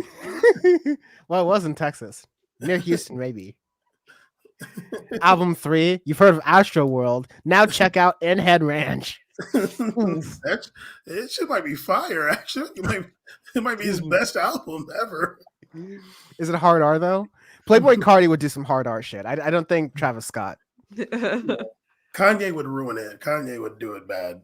Kanye is supposed to be coming out with a 40-minute apology to the Jews, right? Well, he already apologized on Twitter, on Instagram in Hebrew. He did an Instagram apology in Hebrew. This is a new one. He's going to be coming out with a 40. Allegedly, it's going to be. I mean, it's Kanye, so probably not. But allegedly, he's going to be coming out with a 40-minute long apology video for on to all 3. Of his, you guys heard about this? I have. Yeah, I'll look it up. Yeah. Like he's just gonna talk for 40 minutes? His newest album. Oh, are you joking, Dan? I don't know if this is the name of the album is a 40-minute apology to the Jews. Okay, no. I don't know what's the joke. I don't know. No. Look, I want to page 6, which Kanye West to release a 40-minute apology video over his anti-Semitic rants, according to TMZ. And their sources, let's say. So we don't know, but uploading it straight to Spotify. Yeah, this is the thing you were talking about, Bam. Yeah, and that the video where they showed him right now with the headphones on talking was batshit. Yeah, that was nuts. That shit was. I didn't see that, thankfully, I guess. I'm like, you haven't changed at all. A lot of bad apology videos. That one was definitely the most off the rails, though. If he does a 40-minute apology, he's going to end up saying something more anti-Semitic than he has already. He also recently replaced all of his teeth with titanium dentures, so I'm interested to see how those are going to look in the video. Hopefully, titanium poisoning is worse than lead poisoning. An instant. We still got 808s. Like, you can die now. You want to? Oh my god! Oh no, that's definitely members content. I can't tell you the Wikipedia article I just discovered. Like, I'll ruin the entire stream. What are you talking about? That's not fair. Write it in the chat, the private chat. No way. No, I'll do the Axios version instead. Okay, this is better. So there's hundreds of places with racist names in the United States. Oh god. Of This is from course. 2021. Okay. The legacies of sites with names such as Squaw Lake, Minnesota, Dead Negro Spring in Oklahoma endure. Yeah. Yeah, there's a lot. Negro Foot, Virginia. There's 29 places that contain the word Chinaman, including Oh, wow, I'm laughing that hard. Chinaman Hat in Wasco County, Oregon, and Chinaman's Canyon in Colorado. You're getting a little too happy with that China. Like, I need you to relax. Don't say it any more times. Can you not? I'm reading from Axios, and again, it's worse. They put anti-Italian slurs in there too.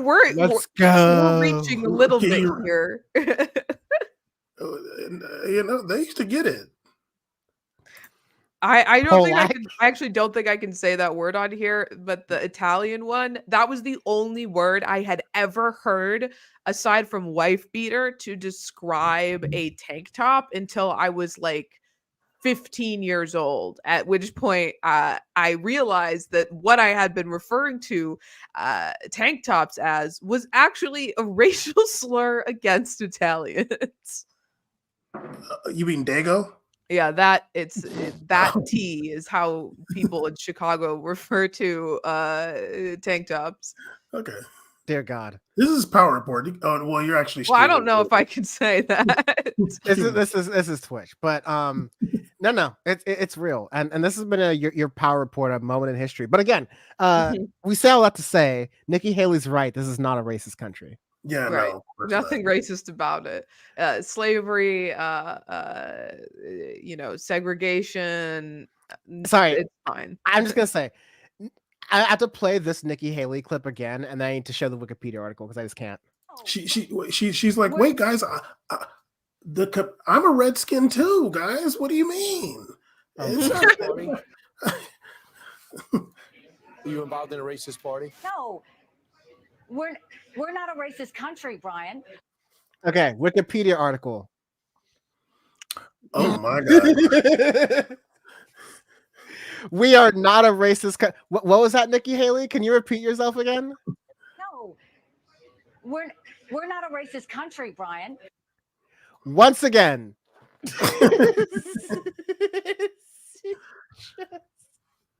Oh my God. Hold on. Let's do this again. Rick Perry Ranch. What was it called? Ooh. What was it called?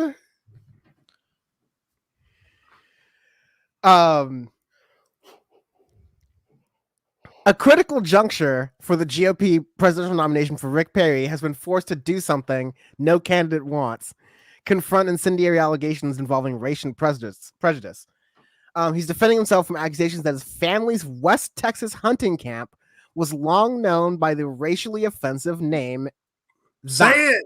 Say it. No.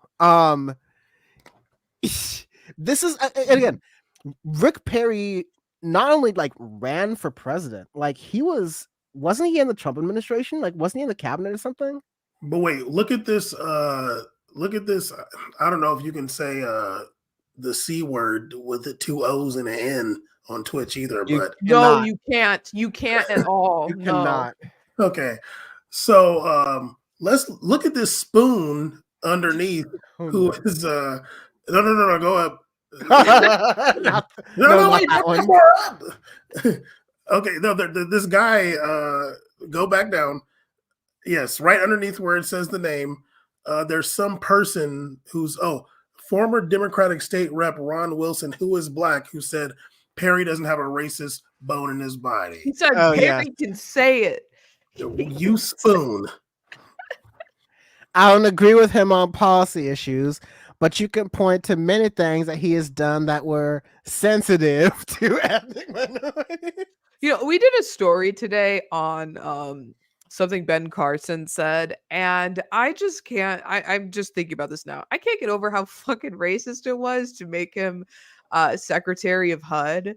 Like I've been thinking about that all day. Like that is some of the most like just in your face racism he could. Who in this room knows the most about Section 8 project. housing? Right. He's a fucking neurosurgeon and he's like urban developing. That sounds like it'd be right up your alley.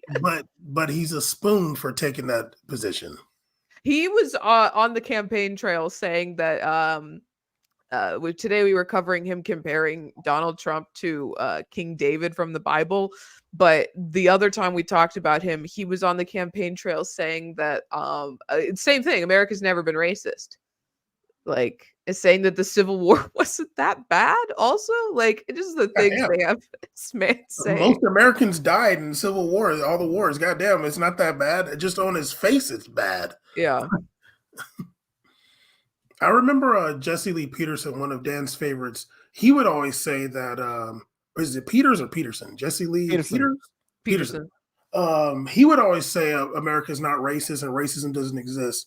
And then he was like having some argument with some white lady, and he was calling her racist. And I was like, see, you can't even keep up your fugazi bullshit lies because that's what you want to say. Oh, you're racist. I'm like, see, I thought you said America's not racist, though. Right. Oh my god. I absolutely hate the Republican Party, and every single time they try to lie with this, they're not racist thing. Sadly, this is going to be much more of what we see throughout the next coming months. Our lives. Right. No, Trumpism will fail, and we will emerge in 2025 with a new progressive future. I'm speaking it into existence because I'm hanging by a thread here, y'all. Bam. Ecuador. Well, what's going on in Ecuador? Well, I was only going to talk about it if somebody else wanted to talk about it. I want to talk about Ecuador. I don't want to seem ignorant of foreign affairs because Bam wants to talk about Ecuador. No, go ahead. We're all no one else on the left is talking about Ecuador and how wild their politics are, specifically how we would not last on Ecuadorian TV. Like me on Ecuadorian TV, bam. Tell the audience what would happen if Power Report were in Ecuador. Well, okay. I don't know. Now, wait. I don't know a whole lot. I just know what's going on recently. I'm not trying to act like an expert or anything. I was telling Dan, like, if anybody else wanted to talk about it because they knew about it, I could, sprinkle some stuff in there. I can name at least one Ecuadorian soccer player. So let's get it. Ecuadorian vanilla is not as good as Madagascan vanilla. That's Caicedo. Okay. Wait, Felipe? No. Oh, the Caicedo from Chelsea now. Yeah. I think Felipe retired. Okay. Yeah. Well, it's going down. They've declared a crazy state of emergency. The president has said that there is an internal armed conflict because apparently drug cartels, drug gangs are fighting to get their drug lanes back, I guess, or trying to get some of their leaders out of jail. But it was pretty crazy to see those dudes bust into that TV station and hold those people hostage. When I saw it, I thought it was like something political. But But then I saw the guy's tracksuit.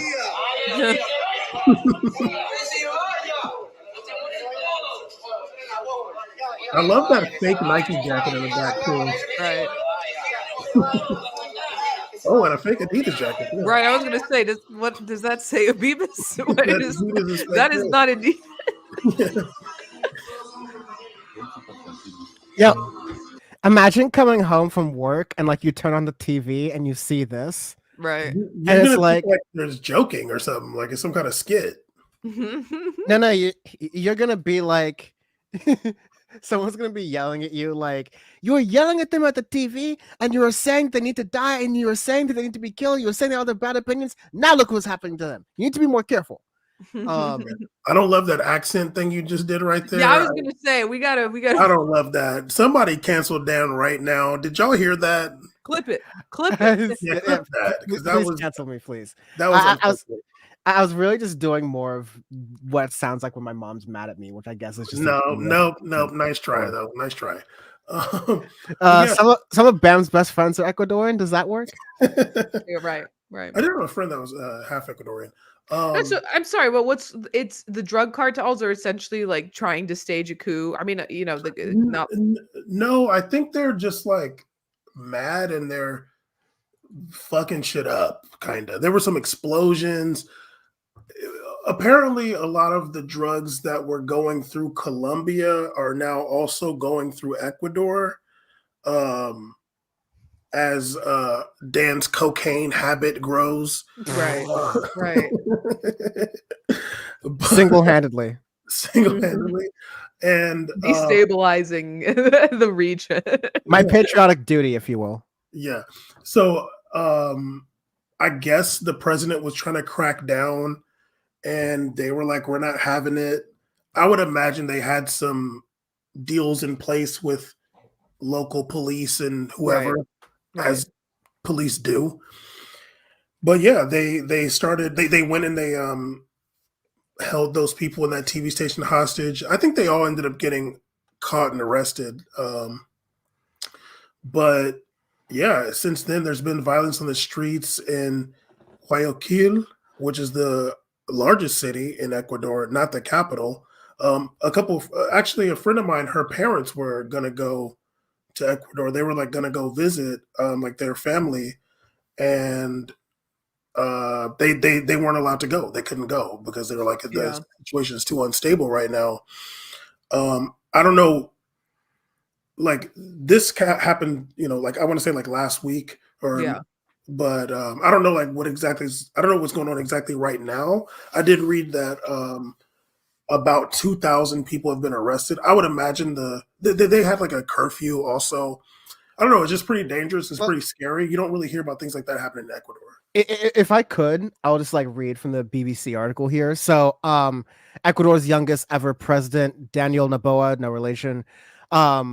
He's only been in the job since November, but after 2 gang leaders were escaped from jail, prison guards were held hostage, and explosive devices were set off in a number of cities across the country, leading to the takeover of the TV station of TC News in Guayaquil. I wanted to mispronounce it so badly just to piss Bam off and further get my racist cred up. It's like if I'm doing a power report and I have like 4 stars on the racist media, then Bam makes me cancel the show. It's like Grand Theft Auto like that.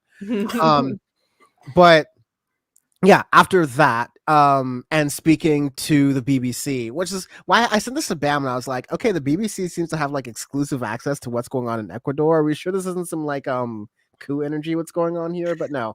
Tory backed coup in Ecuador. I don't know. It's MI6 Bam said the story was good, so I'm just gonna trust it. But he says that the task ahead is restoring peace, and that's going to be daunting because 22 armed groups and terrorist organizations are essentially at least running wild through Ecuador. Like you said, you have that violence and unrest and people going into prison and escaping prison. And yeah, it's getting cracking. I mean, the joke I was trying to make but I couldn't execute very well earlier was me trying to appeal to the viewers by saying, could you imagine the dire situation in which Anderson Cooper or someone on CNN I would relish that moment for the exactly rest like of my life. I couldn't finish it because like the thought of it, I'm nursing a semi. Like it would be a wonderful opportunity for American media. Right. I mean, no. It would be tragic, and we don't want to kind of set the precedent that American journalists on TV could face that type of pressure and terror. Right, except for Jake Tapper. And there's no crime you can commit against Jake Tapper. No, or Chris Cillizza. Is that how you say his name? Chris Cillizza to The Hague. Absolutely. Send Chris Cillizza to The Hague right after Putin and Netanyahu. A fake ass name. Bam, you gonna say something? No, I was listening to you. Oh, it looked like you were gonna say something. Because yeah, I'll see what's kind of going on there, and we'll like look into it. But it seems like a total mess. Like I guess what I was saying was that taking away like what's happening in Ecuador and just looking at the visual of like you turn on TV and you see your newscasters who are just like being hogtied and like held at shotgun point. Like, of course, we're expressing our annoyance with American media and what they don't cover and how they choose to influence like what they're thinking. Like we're going like, wouldn't things be better if they felt like some ounce of accountability? But yeah, let's just remember, like, it's worth saying that, like, that's bad. You don't want to have your media held at gunpoint by drug cartels on live TV. At least make it like a live to tape thing. So if you get like a Bud Dwyer kind of situation, you can edit it out before it goes live to air. I mean, like at least have some class. Like if you're going to take a news network hostage, try to do it when they're taping something, because when it's live, like you're just gonna get caught easier. I'm just it's my suggestion. I don't think that they killed anybody, but I think the police killed a couple of those dudes, from what I remember. Which I can respect that they didn't really want to go in there and hurt anybody. Yeah. Rebel with a cause. The guys hurt my eyes with that Nike jacket that says "just do it" on the front. Like what the Adidas and the symbol in the middle of the back of like misaligned from Habibas. That's what happens when you drop Kanye. That's the shit you get after that. Bad Lefty saying maybe Piers Morgan. Piers Morgan in the middle of his interview with Ronaldo, and these fucking dudes bust down the door, guns blazing. That'd have been great, actually. that Talk TV host that's also on Piers Morgan's network, who was like, "Oh, I'm sorry," who's like talking to someone who was talking about Palestinian rights, who was from Palestinians. It was like, "Oh, I'm sorry, I'm not sure if in your country women are allowed to speak and have opinions." Yes, but that was so racist.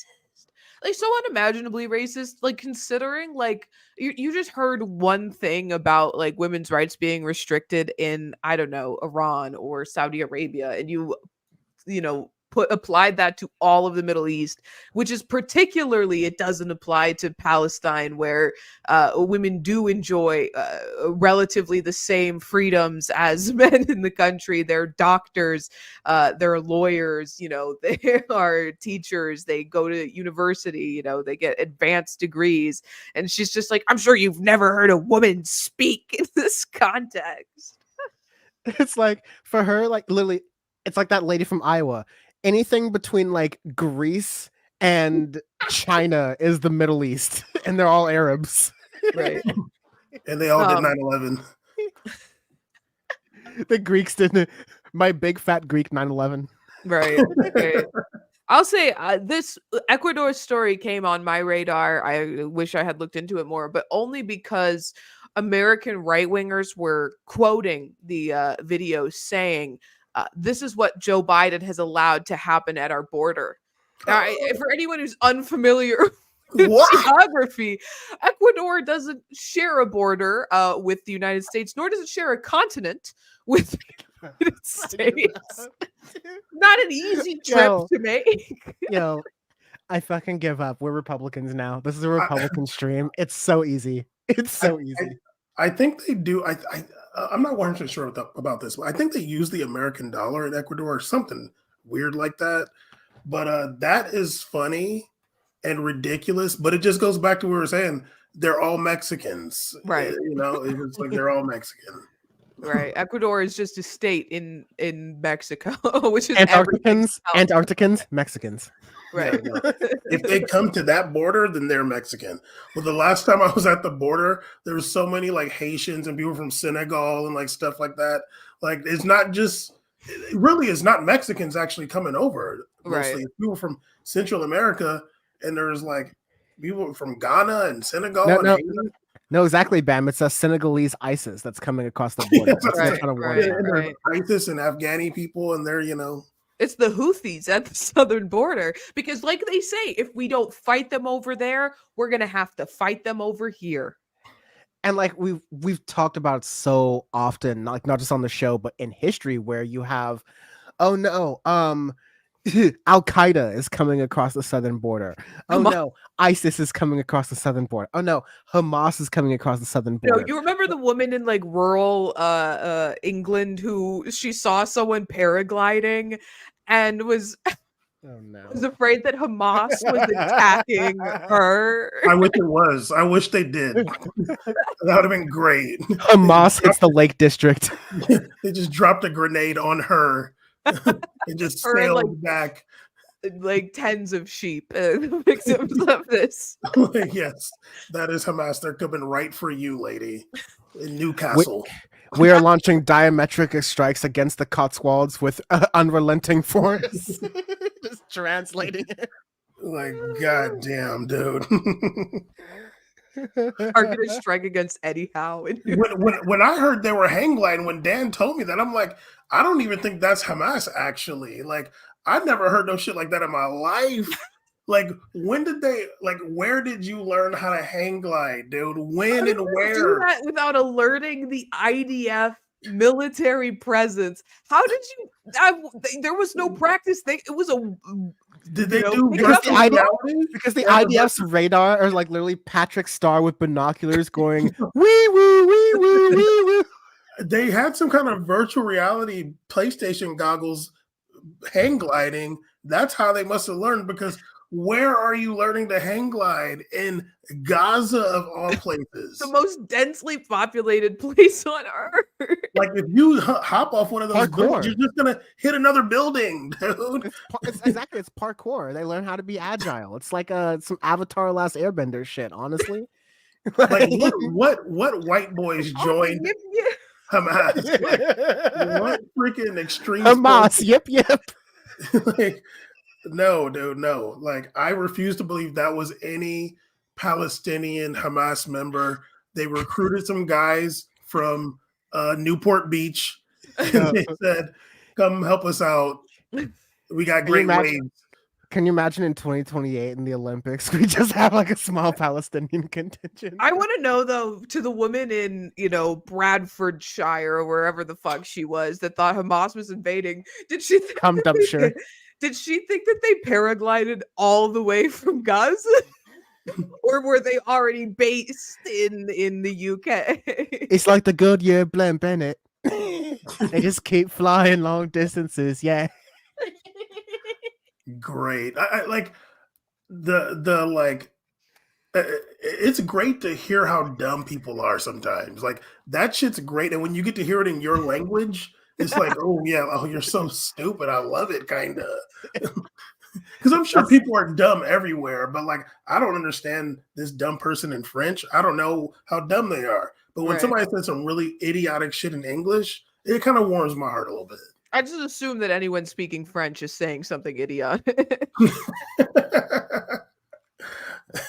Do you want to hear Dan's racist French voice?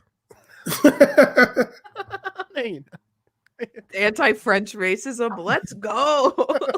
We're going to just forget that these people in West Africa are speaking French over here, and we're going to make that not racist by Rayyvana. Yeah, we were just talking. Bam, why you point at Greater Belgium like that? Anytime I see a white person saying something in French, I assume that they are berating a child for, being brown in public. Especially if they're Canadian. Yeah, trying to rip a hijab off some unsuspecting woman. Whenever I see a white person speaking French, I just have like an urge to like sniff my nose as though they're like creating a new odor just by speaking that language. That's the most racist thing I've ever said on Power Report, by the way. Well, then you're good. I think that the accent earlier might rival what you just said. Mademoiselle. The accent we didn't forget, Dan. That was terrible. Oh no, you're joking. You were serious. There's much worse. We have the group chat, like all the blanks of things I was not gonna say on the show that I was like testing out as trial balloons. I'm like, not that one, not that one, not that one. But really, I thought the Republicans would have made worse jokes. Like, we didn't get any jokes about Vivek working at Metro PCS or anything like that. Right. Like, I think we made it out like pretty scot-free at this point. I think you just made that joke, actually. Yes, exactly. That's how I slipped it in there. You see, that's how we trial balloon at the last minute. I do want to, after we're done streaming, I do want to know both the joke that you stopped yourself from making earlier, Dan, and the Israeli boat thing that you didn't say, Bam. Oh no, it was bad. It was bad. You don't know me well enough. I can't say it. I forgot what the other one I was gonna say earlier because it was bad. I feel bad in my heart, actually. Like, it's terrible. I just want to know if you and I had the same thought at that moment. You don't have a heart, Bam. You don't have a heart. Actually, I'm not even going to write it in here. I'm not even going to write it. He's afraid Waze is reading his chats. Accidentally pulls it up as like exactly. I'm screen sharing it right now. It's like, oh, whoa. Anyway, guys, I got to run, actually. It's getting late over here. In, oh yeah, is 20 miles south of Dan. You're in Catalina, my guy. Yeah, Bam's currently swimming out in the ocean. Yeah, no, I'm trying to find Greater Belgium for us. No, thank you for joining. Yeah, I'm about 20 miles south of you. Okay, but I will talk to you guys soon, and thank you everybody in the chat. Stay black. Peace. Thank you. I'll take that message to heart. I've been trying many years and I still haven't figured out how to become black, honestly. My favorite experience in high school was I was reading this book by Baratunde Thurston, who's like a content creator. He's been like a journalist for different places, and he wrote like a slightly comedic like self-biography called How to Be Black. Yeah. And so I was reading this in high school at my like very predominantly like white high school. And so I leave this book in someone's class, in some teacher's class. And then the next day, like the teacher goes, hey Dan, is this your book? And it's like, when I tell you the cover is literally just how to be. Oh, this is the perfect photo for it, actually. When I tell you the cover is literally just says like how to be black in large letters. I'm trying to weigh like what is worse, the racist implications of the teacher assuming it's your book, or if it was one of the white kids' books reading it. I'm trying to decide what is like the worst offense. Definitely the latter. Definitely. I think it's woke, actually. Right. In the state of Florida, that shouldn't be allowed for a teacher to assume that I have a black book. My name's not Jeffrey Epstein. No, I think it would have been much worse if you had a white student like trying to read this. Because what are they going to do? Like, first of all, that book's not assigned in class. So Yeah. if you have a white student bring that in, that means like they're studying it. Like they're going to be tested, like they're going to be quizzed. Like they're going to get into, like right now they're taking black 1, 2, but next year they're going to be in black 3, 4. And maybe they can take AP black the year after that. That's what that implies.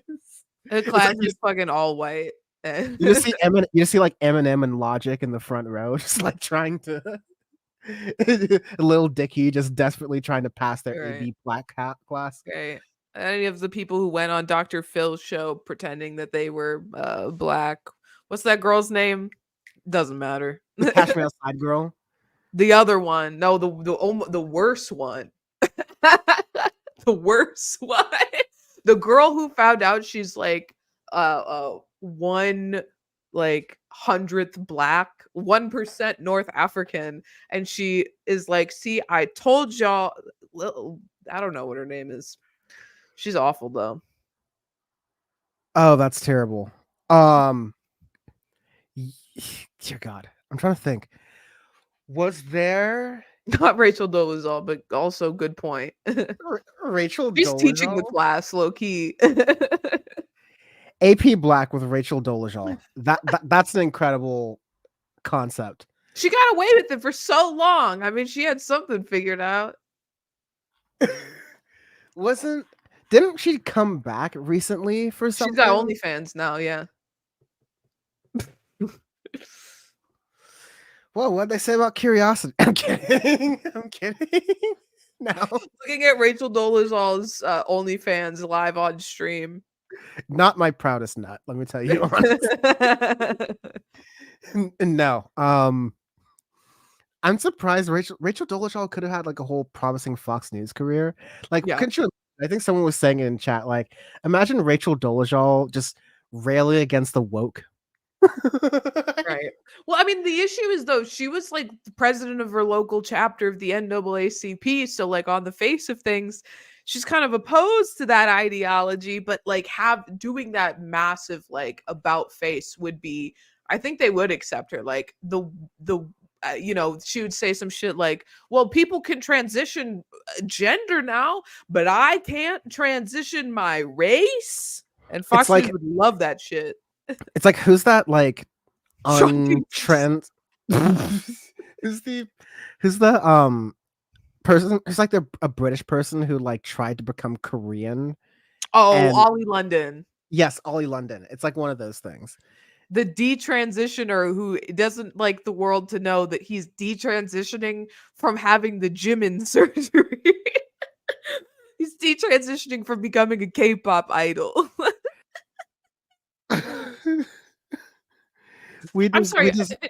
Is Sean King not black? I feel like I see those jokes everywhere. I'm not going to investigate it, but So is Sean King black? An investigation, a 3-part series on Power Report. No. Next season of Blowback. No, finding your roots with Michael Aaron. He would never go on there. For Sean King, it's he applies Israeli rules to whether or not he can take a DNA. I love it, like being a version of Sean King during that show Finding Your Roots, but it's the Uncle Ruckus reality show where they have to like pay someone to like redo his test results. It's like, oh sorry, we had a black doctor who got your old results wrong. Here's your real results. Looks like you're white as can be. Sorry, we won't get a black doctor to mess up your results again. No. So yeah, the Sean King story. On the one hand, the Sean King isn't black story was pushed by Milo Yiannopoulos and a bunch of like right-wing trolls who are just like trying to push they're just trying to defang Sean King, who was like a really strong voice for Black Lives Matter and all those other different things. On the other hand, Sean King has done a lot of like shady things and has been like hiding a lot of his stuff, not just in the way of like, I don't want my family to be in the spotlight, and so I don't want them to be like seen or anything like that. But when there were genuine sort of investigations done by like reputable outlets of things that weren't connecting or like weren't making sense as far as Sean King's family history goes, he was kind of like coy and trying to push back against that and trying to mix the troll campaigns that were going against him with the actual investigations to what he was talking about, because there is and there has been genuine concern about Sean King and his like his legitimacy, like if he's trying to like whether he's scamming or not, like if he's representing the stories of people that he's telling really well, if he's coming at it with the best interest of trying to uplift those stories and not trying to take money for himself. Like there have been those accusations out there. There will be, I think, of like any person like that. I think there are ways where people like that have handled those allegations are few and far between because they don't do those things. Mm-hmm. And then there are people who tend to attract those allegations a lot. And then when faced with it, they don't do that great of a job of disproving that in the public eye. So, Okay. you know, I similarly don't choose to, like, you know, whether or not Sean King is black doesn't really change a lot of the calculus for me, because I think Sean King's done a number of decent things. He's also done a number of shady things. I just don't like it. A mixed bag. Yes. Yeah. Like a thing I wanted to talk about before Bam left, and maybe we'll get to it another time, is that maybe this is a thing you've seen also, Ray, but because, you know, the situation with Israel and Gaza has created this sort of newer political awakening with people who feel really activated by this.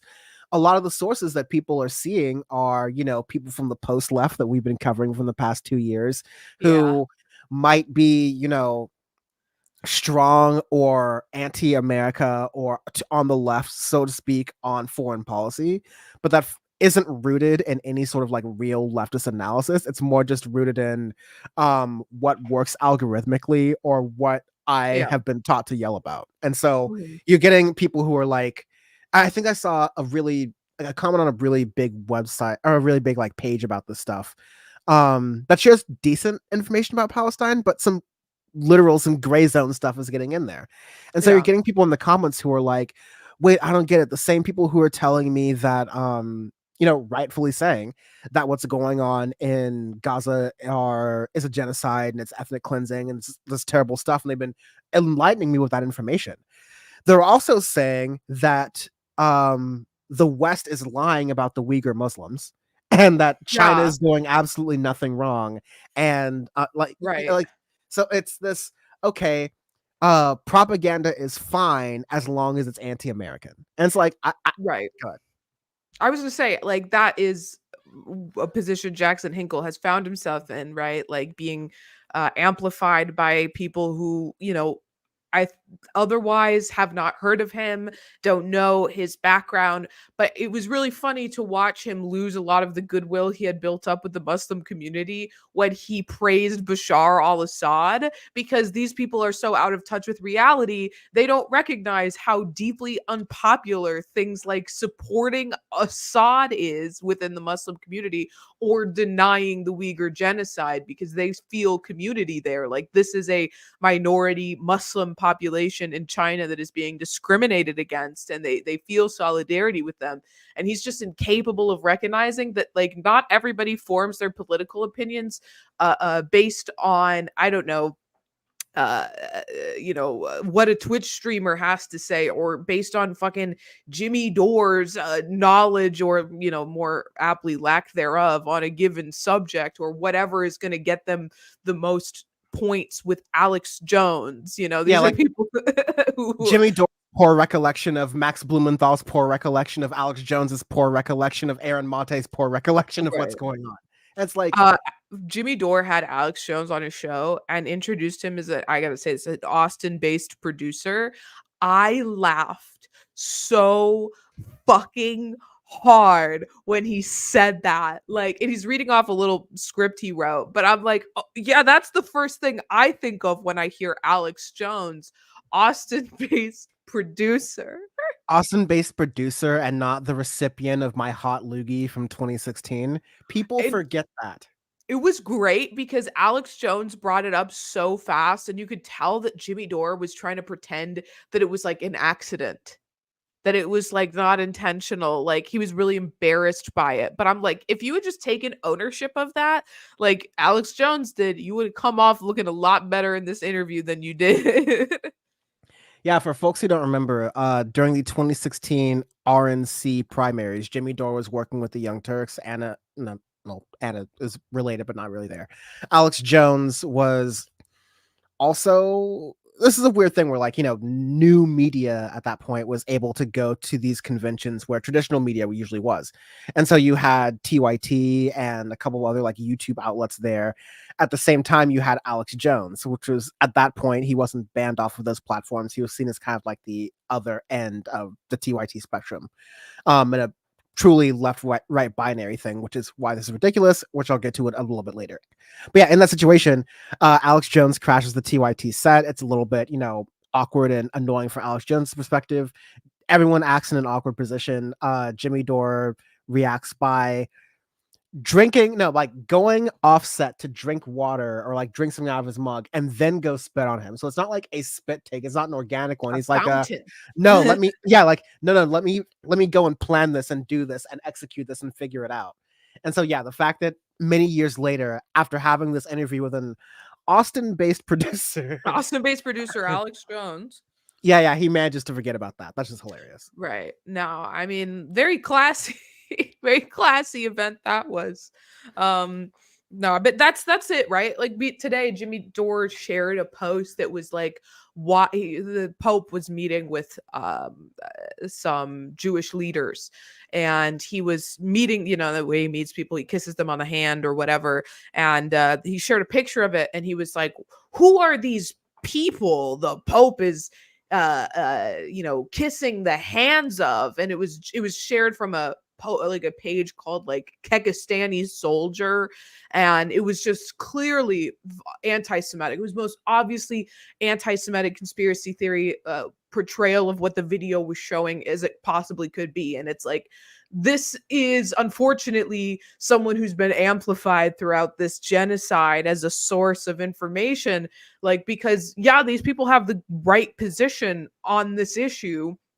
And it sucks, when people are saying, well, we just need to have everyone's voices amplified, when it's like, well, no, we should be amplifying the fucking voices of the Palestinian people, activists who've been trying to, raise awareness of this, for decades, as opposed to these grifters who see an opportunity to profit off of it and grow their platform because of it.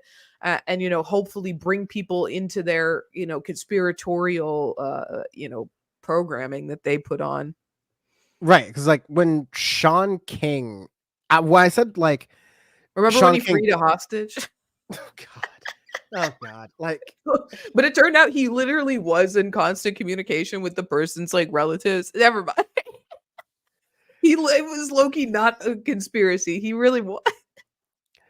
I'll just remove the Sean King example from this, not go accidentally down a rabbit hole, because that's just talk about an international man of mystery, right? Right. But the issue with people who grift like that is one telltale sign, because people often complain that, oh, grifters is just thrown around as a term too much. One telltale sign is a lack of political analysis. A lack of political analysis will have you, number one, being a commentator on the left and deciding that someone like Jimmy Dore or someone like Max Blumenthal, in a situation such as Black Lives Matter, that they are the people who need to be centered. They, right, the white male YouTube comedians and YouTube pop, they're the ones who need to be centered in these conversations. It's the belief that they, as the so-called anti-establishment comedians and pundits and YouTubers, should be the official voice on American foreign policy, or how that works, right? Because I saw Jimmy Dore as it worked. He was a comedian who wasn't necessarily political, who had some, left of center tendencies that a lot of comedians do, who was doing a show on TYT day in and day out, where if you're covering the same things and you hear the same angle, it's very easy to just repeat certain phrases like money out of politics, or crooked Hillary Clinton, or Bashar al-Assad, or emails, or Debbie Wasserman Schultz, or any of these other phrases. It's easy to just repeat these buzzwords and just launch them out as it goes. But if it doesn't have an analysis of, oh, why are you saying this, why do you have this issue, then it just messes up.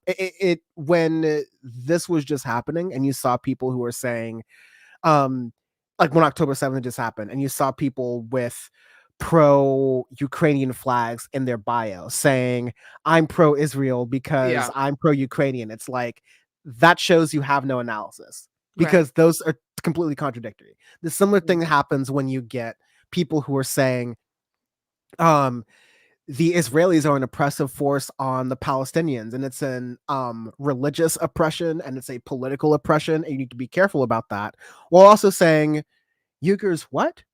Uyghurs, what name? So I have no idea what you're talking about. Just to like Right. Tiananmen Square, the existence of the Uyghurs, and to Mhm. somehow call yourself a leftist who is like pro-Palestinian.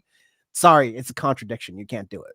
Right. I will say that you mentioned Max Blumenthal, who I think is such an interesting character in this because he does have some, institutional legitimacy, a lot of it garnered by his father and the massive role he played in Same the with Aaron Clinton Mate. administration.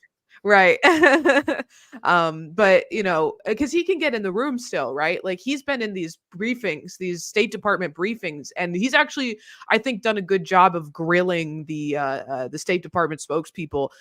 And it's like that's a capacity that I want him in. And that's it. I don't ever want to hear his opinion on a social issue.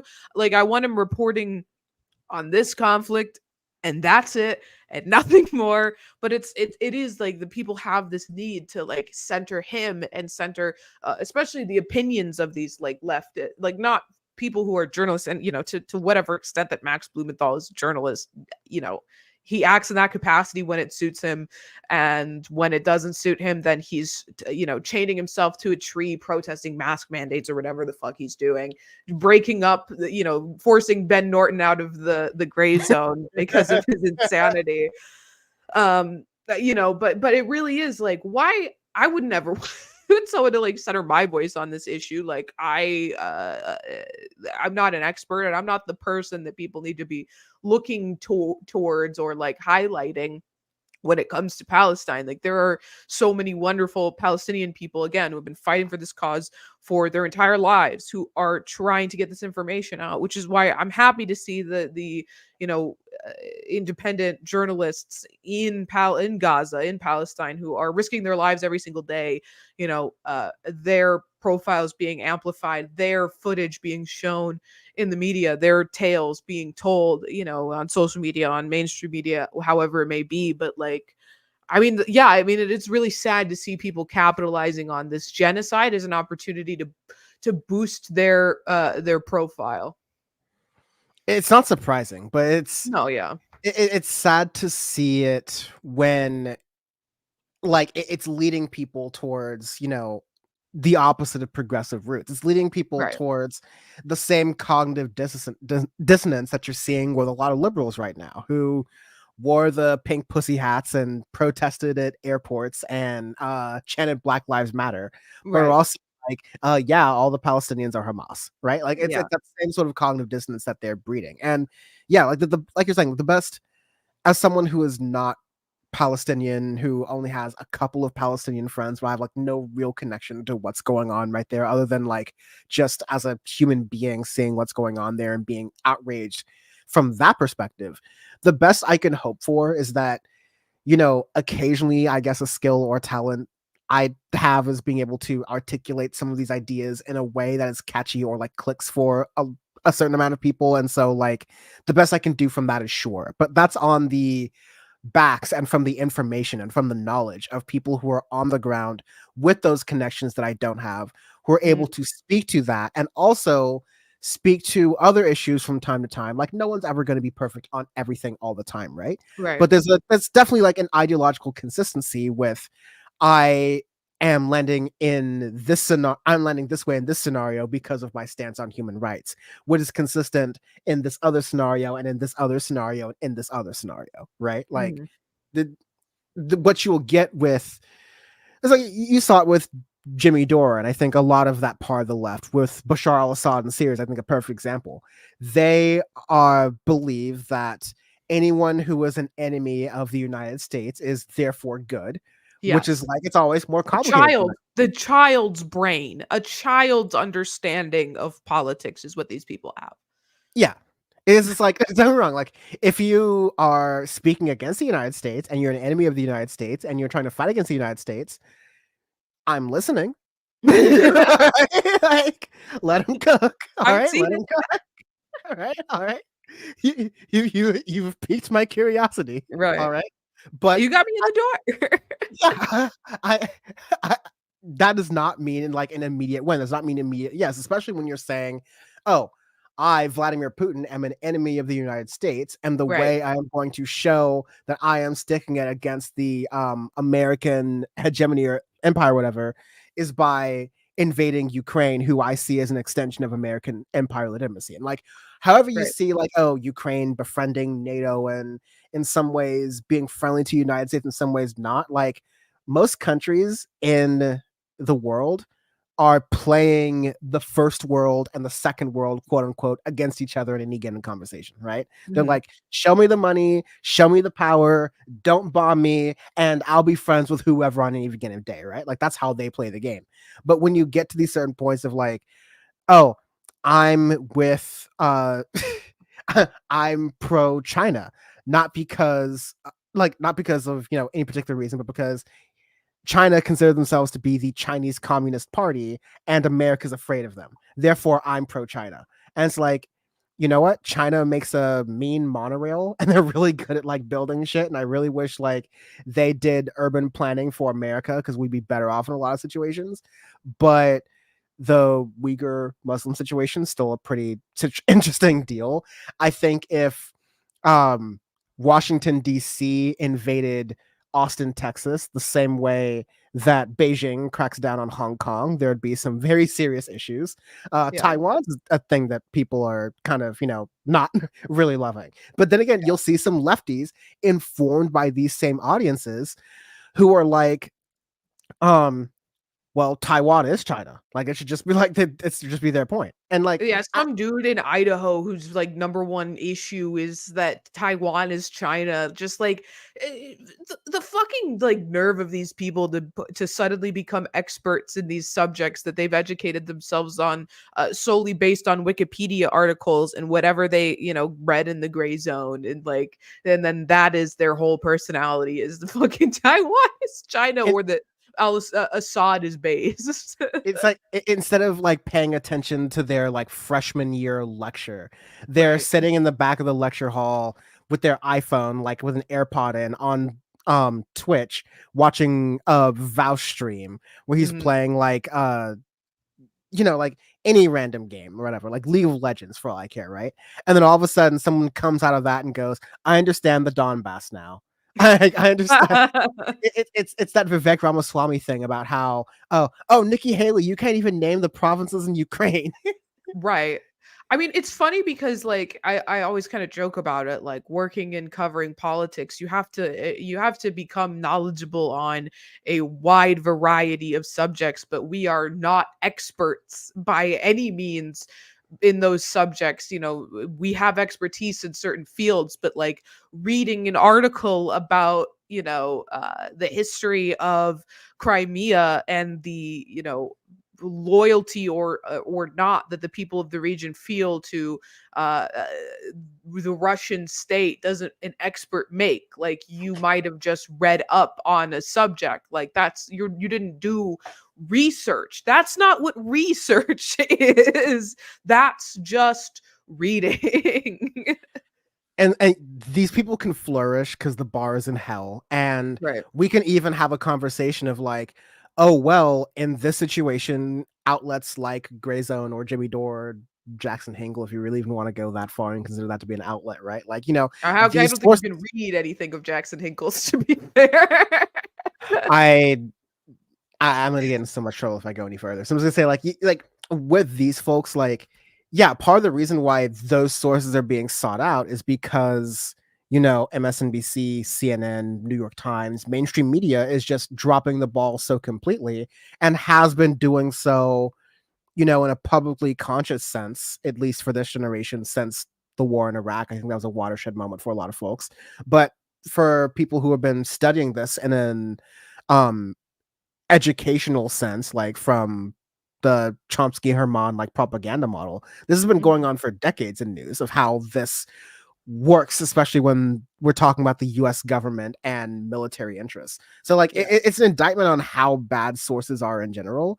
But just because like the regular sources are bad doesn't mean we need to succumb and just go, okay, this is actually where I'm going to be getting my news from. The Jimmy Dore, who like says he understands all this stuff because again, because he listened to some podcasts, because he chatted with Max Bloom, pretended to like understand some shit. Like, no. I'll say Well, I think one of the things that these people are enjoying in this moment, because as we've been saying, they have an oversimplistic view of issues, right? For them, especially someone as stupid as fucking Jimmy Dore, like issues have to be black and white. There is no room for gray areas because Jimmy Dore can't fucking comprehend nuance, which I think it puts them in a particularly good position when it comes to Israel Palestine, because it is not an issue that requires a lot of nuance to understand how abhorrent this genocide is. It is clear. So they'll sound like they know what they're talking about when it comes to this, but not every conflict is like that. Most aren't. Most are not so black and white, good and evil. A genocide and occupying state. Most of them require a more intimate knowledge of the history of the region, and the demographics, which they're never gonna fucking learn. I just think that it puts them in a uniquely interesting position, I suppose, to benefit from their oversimplification of their political understanding. I mean, maybe I shouldn't be giving my hand away too much, but I just see them as like a target-rich environment. Like it's the reason, like to some extent, it's the reason why like Sam Cedar made so many videos about like Dave Rubin and Jimmy Dore. It's like, well, they're just creating content for us, right? It's like it's the same reaction I have whenever Rachel Dolezal posts something new to OnlyFans. It's like, okay, cool, I can go on stream and make some content. No, it's they are humiliating themselves. It's a lucrative, helpful thing to show how these people are misinforming and misleading people. But there's also some other times where I just kind of think of like, wow, this is really beneath me. Like, do I really have to go and make a video about why the comedian who just said to inject horse tranquilizer is actually really smart, is actually saying that I, as a black man, should reach across the aisle to a Boogaloo boy because then we'll find some common ground and I'll get Medicare for all. Like, I'm just like, right. The guy who thinks that he got long COVID from the vaccine is the person we should be turning to for his nuanced opinion on racism in America. No, I mean, that is so funny though. That is a position they all hold, right? Like, why can't you, as a trans person, make community with someone who wants you to die and calls you slurs? Like, they see it as like, look at me. I mean, like they will actually kind of show their hand, especially like so-called progressives like this. Like, look at me, I'm a straight white man, and I don't find you trannies to be freaks. Right. It's like they'll frame like even there's a terrible like Jimmy Dore joke like that where he made a joke that was trying to be about meeting a trans woman, but ended up being like just this really trans misogynistic, just like weird, like a Daily Show 2003 style joke on like trans folks, right? And obviously, I respect your gender identity because I would sexually assault you. I usually only reserve that for women. It was something like it's almost like the Dave Chappelle joke where it's like, oh, I would punch you if you were a woman, but you're not. So it's like it's a long right. So it'll be those same people who are trying to make the joke, which kind of gets that point of these are not actually people on the left who like hold these values. They're just take machines. They're like, okay, what take can I have that gets me through to the end of this day here? So I can do my real job, which is to sell comedy tickets and appeal to comedy being pointing at reading tweets off a screen behind you on a stage while getting piss drunk. It's not easy being white. And I also love, we should never question his lefty credentials because for a period of time in his life, he didn't have health insurance. And therefore, he is obviously a leftist. He loves to tout that. Like, I'm sorry, but what part of his life was the part of his life when he was working for his dad who used to be a cop in Chicago? Or was it the part of his life more recently when he wasn't working for TYT, but he was still taking health insurance from TYT because of a deal he made with Cenk? Because I don't know which part of his life he's talking about where he wasn't living with health insurance, but it sure as hell wasn't recently. Yeah. Incidentally, Jimmy Dore, the part of my life where I didn't have health insurance is right now. So I think that makes me the most credible leftist. But I mean, what Jimmy Dore was able to do was just lean on the fact that he had a house in Studio City and a BMW and some other wealth from his comedy careers in Comedy Central. So I'm presumably you, because I assume everyone from Chicago has a BMW, a house in Studio City, and a comedy special. You can just Right. cash into that fund for your health Exactly. insurance premiums, right?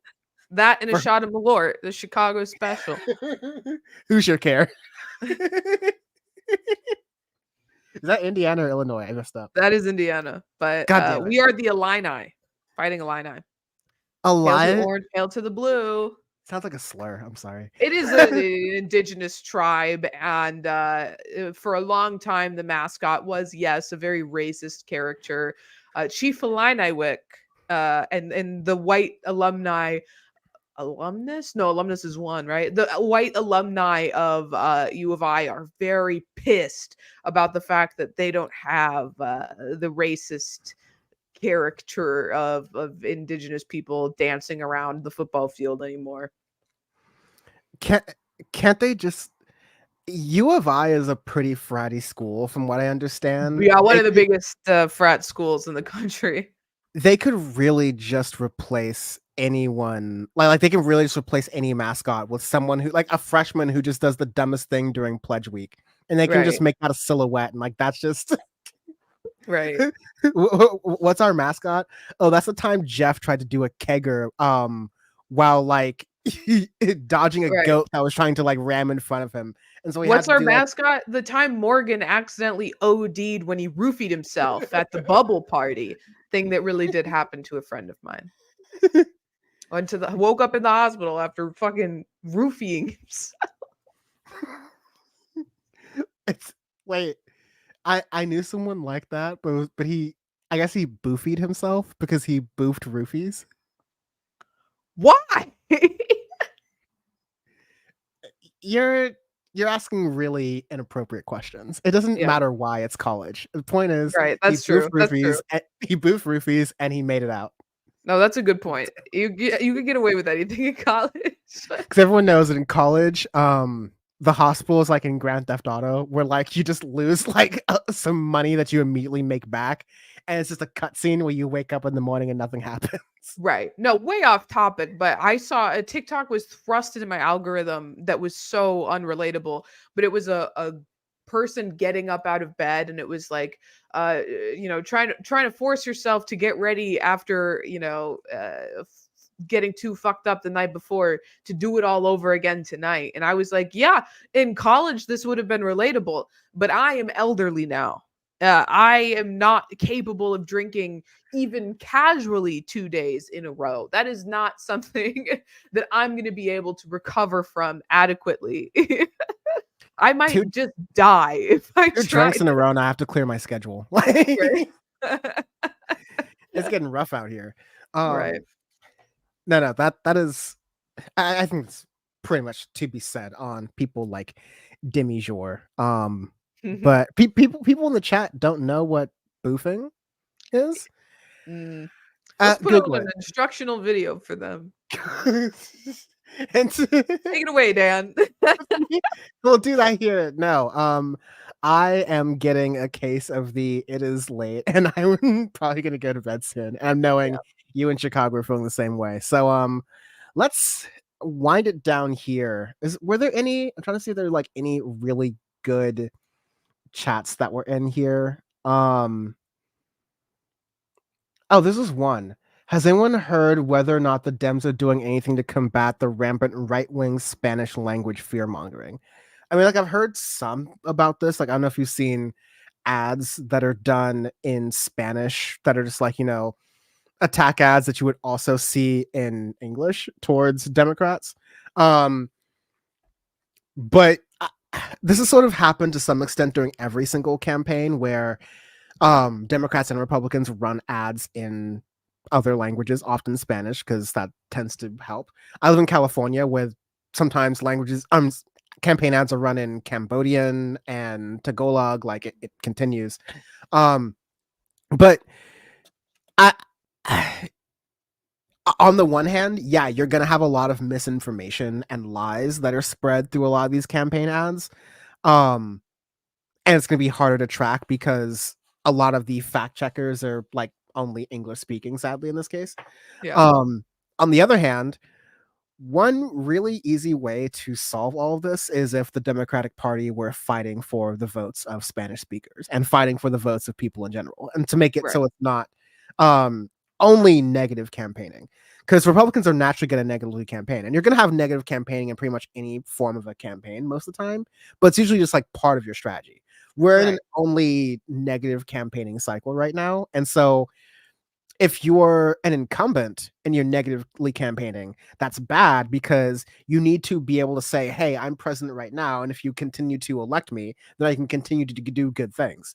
But if you're starting from, oh, everything's bad, everything's negative, then you're setting your opponent up to be able to go, yeah, my opponent, who is president right now, is complaining about how negative things are right now. So I'm going to be negative on him and positive on me, and that's going to do well. So I mean, that's my concern. It's not too different from how it's been in other election cycles. I know, like, the rhetoric's definitely going to be amped up and probably more salacious this time than other times. And there's a lot of concerns about Democrats talking about losing votes from Spanish speakers, to which I would say it's not the fault of the ads.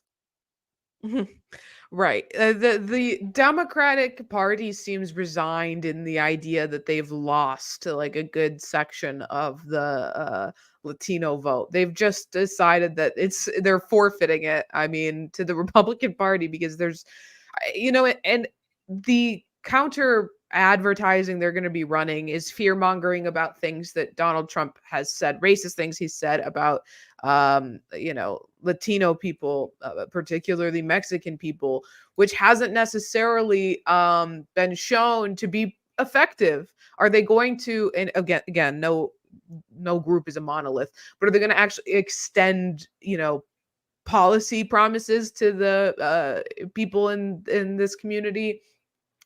Nope. Are they going to demonstrate how their immigration policy has differed greatly from Donald Trump's?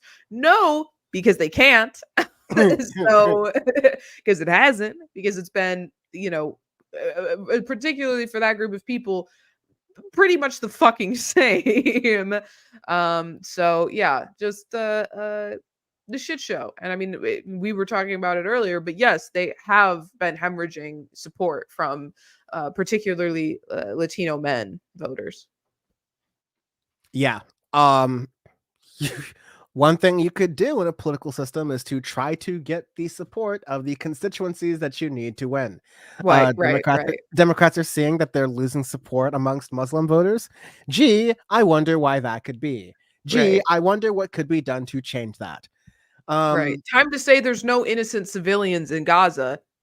That's the move of the Biden administration in response to losing support in Muslim communities, which won him Michigan in 2020, a voting base that he needs. He's behind in Michigan right now. Gretchen Whitmer, if she were the candidate, would be up 6 points on Donald Trump. For all of you poll watchers. Gretchen Whitmer is literally, you look up generic Democrat in the dictionary and you see Gretchen Whitmer, right? Like, no hate to her. I'm just saying she is an generic Democrat. There's nothing special. Like, she is just how a Democrat would be. Nothing special, nothing bad against her. So, and for that reason, she's perfect. I mean, hey, Gretchen Whitmer over Kamala Harris. Now that might be a swap. That might be something they'd actually do. Right. Yeah. Like, they don't need California, but they do need Michigan. So they do need white women. That's absolutely true. Right. This is the last thing I was like, not to jank you, but I promise this will be quick. Just because you mentioned the whole hostage thing. The Jerusalem Post reported just yesterday. The Jerusalem Post, which is not a anti-Netanyahu publication necessarily. They said that they had found corroborating evidence from within the Israeli government that Netanyahu went around his own cabinet and pushed aside a deal to get the hostages back recently in favor of continuing the assault on Gaza, which again is not getting anywhere near close to getting the hostages back. Out of the 30,000 plus people who have been killed in this assault by Israel, maybe 4,000 or so have been Hamas out of that count, 5,000 or so, and the best estimates of that. Right. So Highest end of the range, right? yeah, the lie that this was a campaign to attack Hamas, that has failed. The thing that they were saying the whole time, which is that this is a campaign to flatten the Gaza Strip and all the civilians there so that they can make room for more Israelis, that plot has succeeded. And it is obvious to, like, you knew the dams were breaking when, like, the New York Times was reporting, like, damn, I guess Netanyahu's killing civilians. And the Washington Post was like, damn, I guess Netanyahu's targeting hospitals. But now the Jerusalem Post is like, damn, Netanyahu's really not trying to get the hostages. Like, yo. And actually, I'd like to say that it's extremely anti-Semitic of the Jerusalem Post to report that. And I'm sure that the United States, the United Kingdom, and Germany is going to argue that in front of the International Court of Justice and the UN. I just, I know with we're on the opening last statements from Bahrain. Right, with opening statements from Bahrain. I know we're on the super last thing, as Cenk would say, but I'm sorry, they are literally presenting the argument that Israel is uniquely incapable, uniquely being the word of the day, uniquely incapable of committing genocide because of the Holocaust. That is the actual legal argument that they are presenting, is that they cannot commit a genocide, or if they do, it's excusable because of the Holocaust. That is fucking astounding. Astounding. Well, we will find out over the next couple of months if no takes backsies applies in international law. Right. Exactly. I mean, like, I'm trying to apply a joke to it, but really, when you look at the implication of it, truly, it's morbid and ridiculous that just because you've, like, again, it's an evil conflation of the state of Israel with the tradition of Jewish people, because that's, like, not the conflation that's happening there. But yeah, it's by saying because of this incident that removes any sort, because that removes, that's like the original sin. It removes any sort of malintent that I can have in the future. All right, bet. So in regards to the African diaspora, all of the crimes and the effective genocides of multiple different indigenous cultures within that continent, and let's move it to Australia. Let's move it to parts of Central Asia. So all of that has happened. Those states that exist right now, do they have complete carte blanche to go again? Like, can Pakistan start carpet bombing Germany and England and all these other, like, Western countries? Can Djibouti and Ethiopia start carpet bombing Miami and Louisiana because of slavery? Now, again, I'm not saying that I agree with this. I'm trying to illustrate this point out by showing this logic doesn't work. However, because I have described all those things, you've got my attention. Right. I'm listening. I'm not saying I agree. I'm saying, let's sit down at the table. This is some wonderful bread you've brought here for me.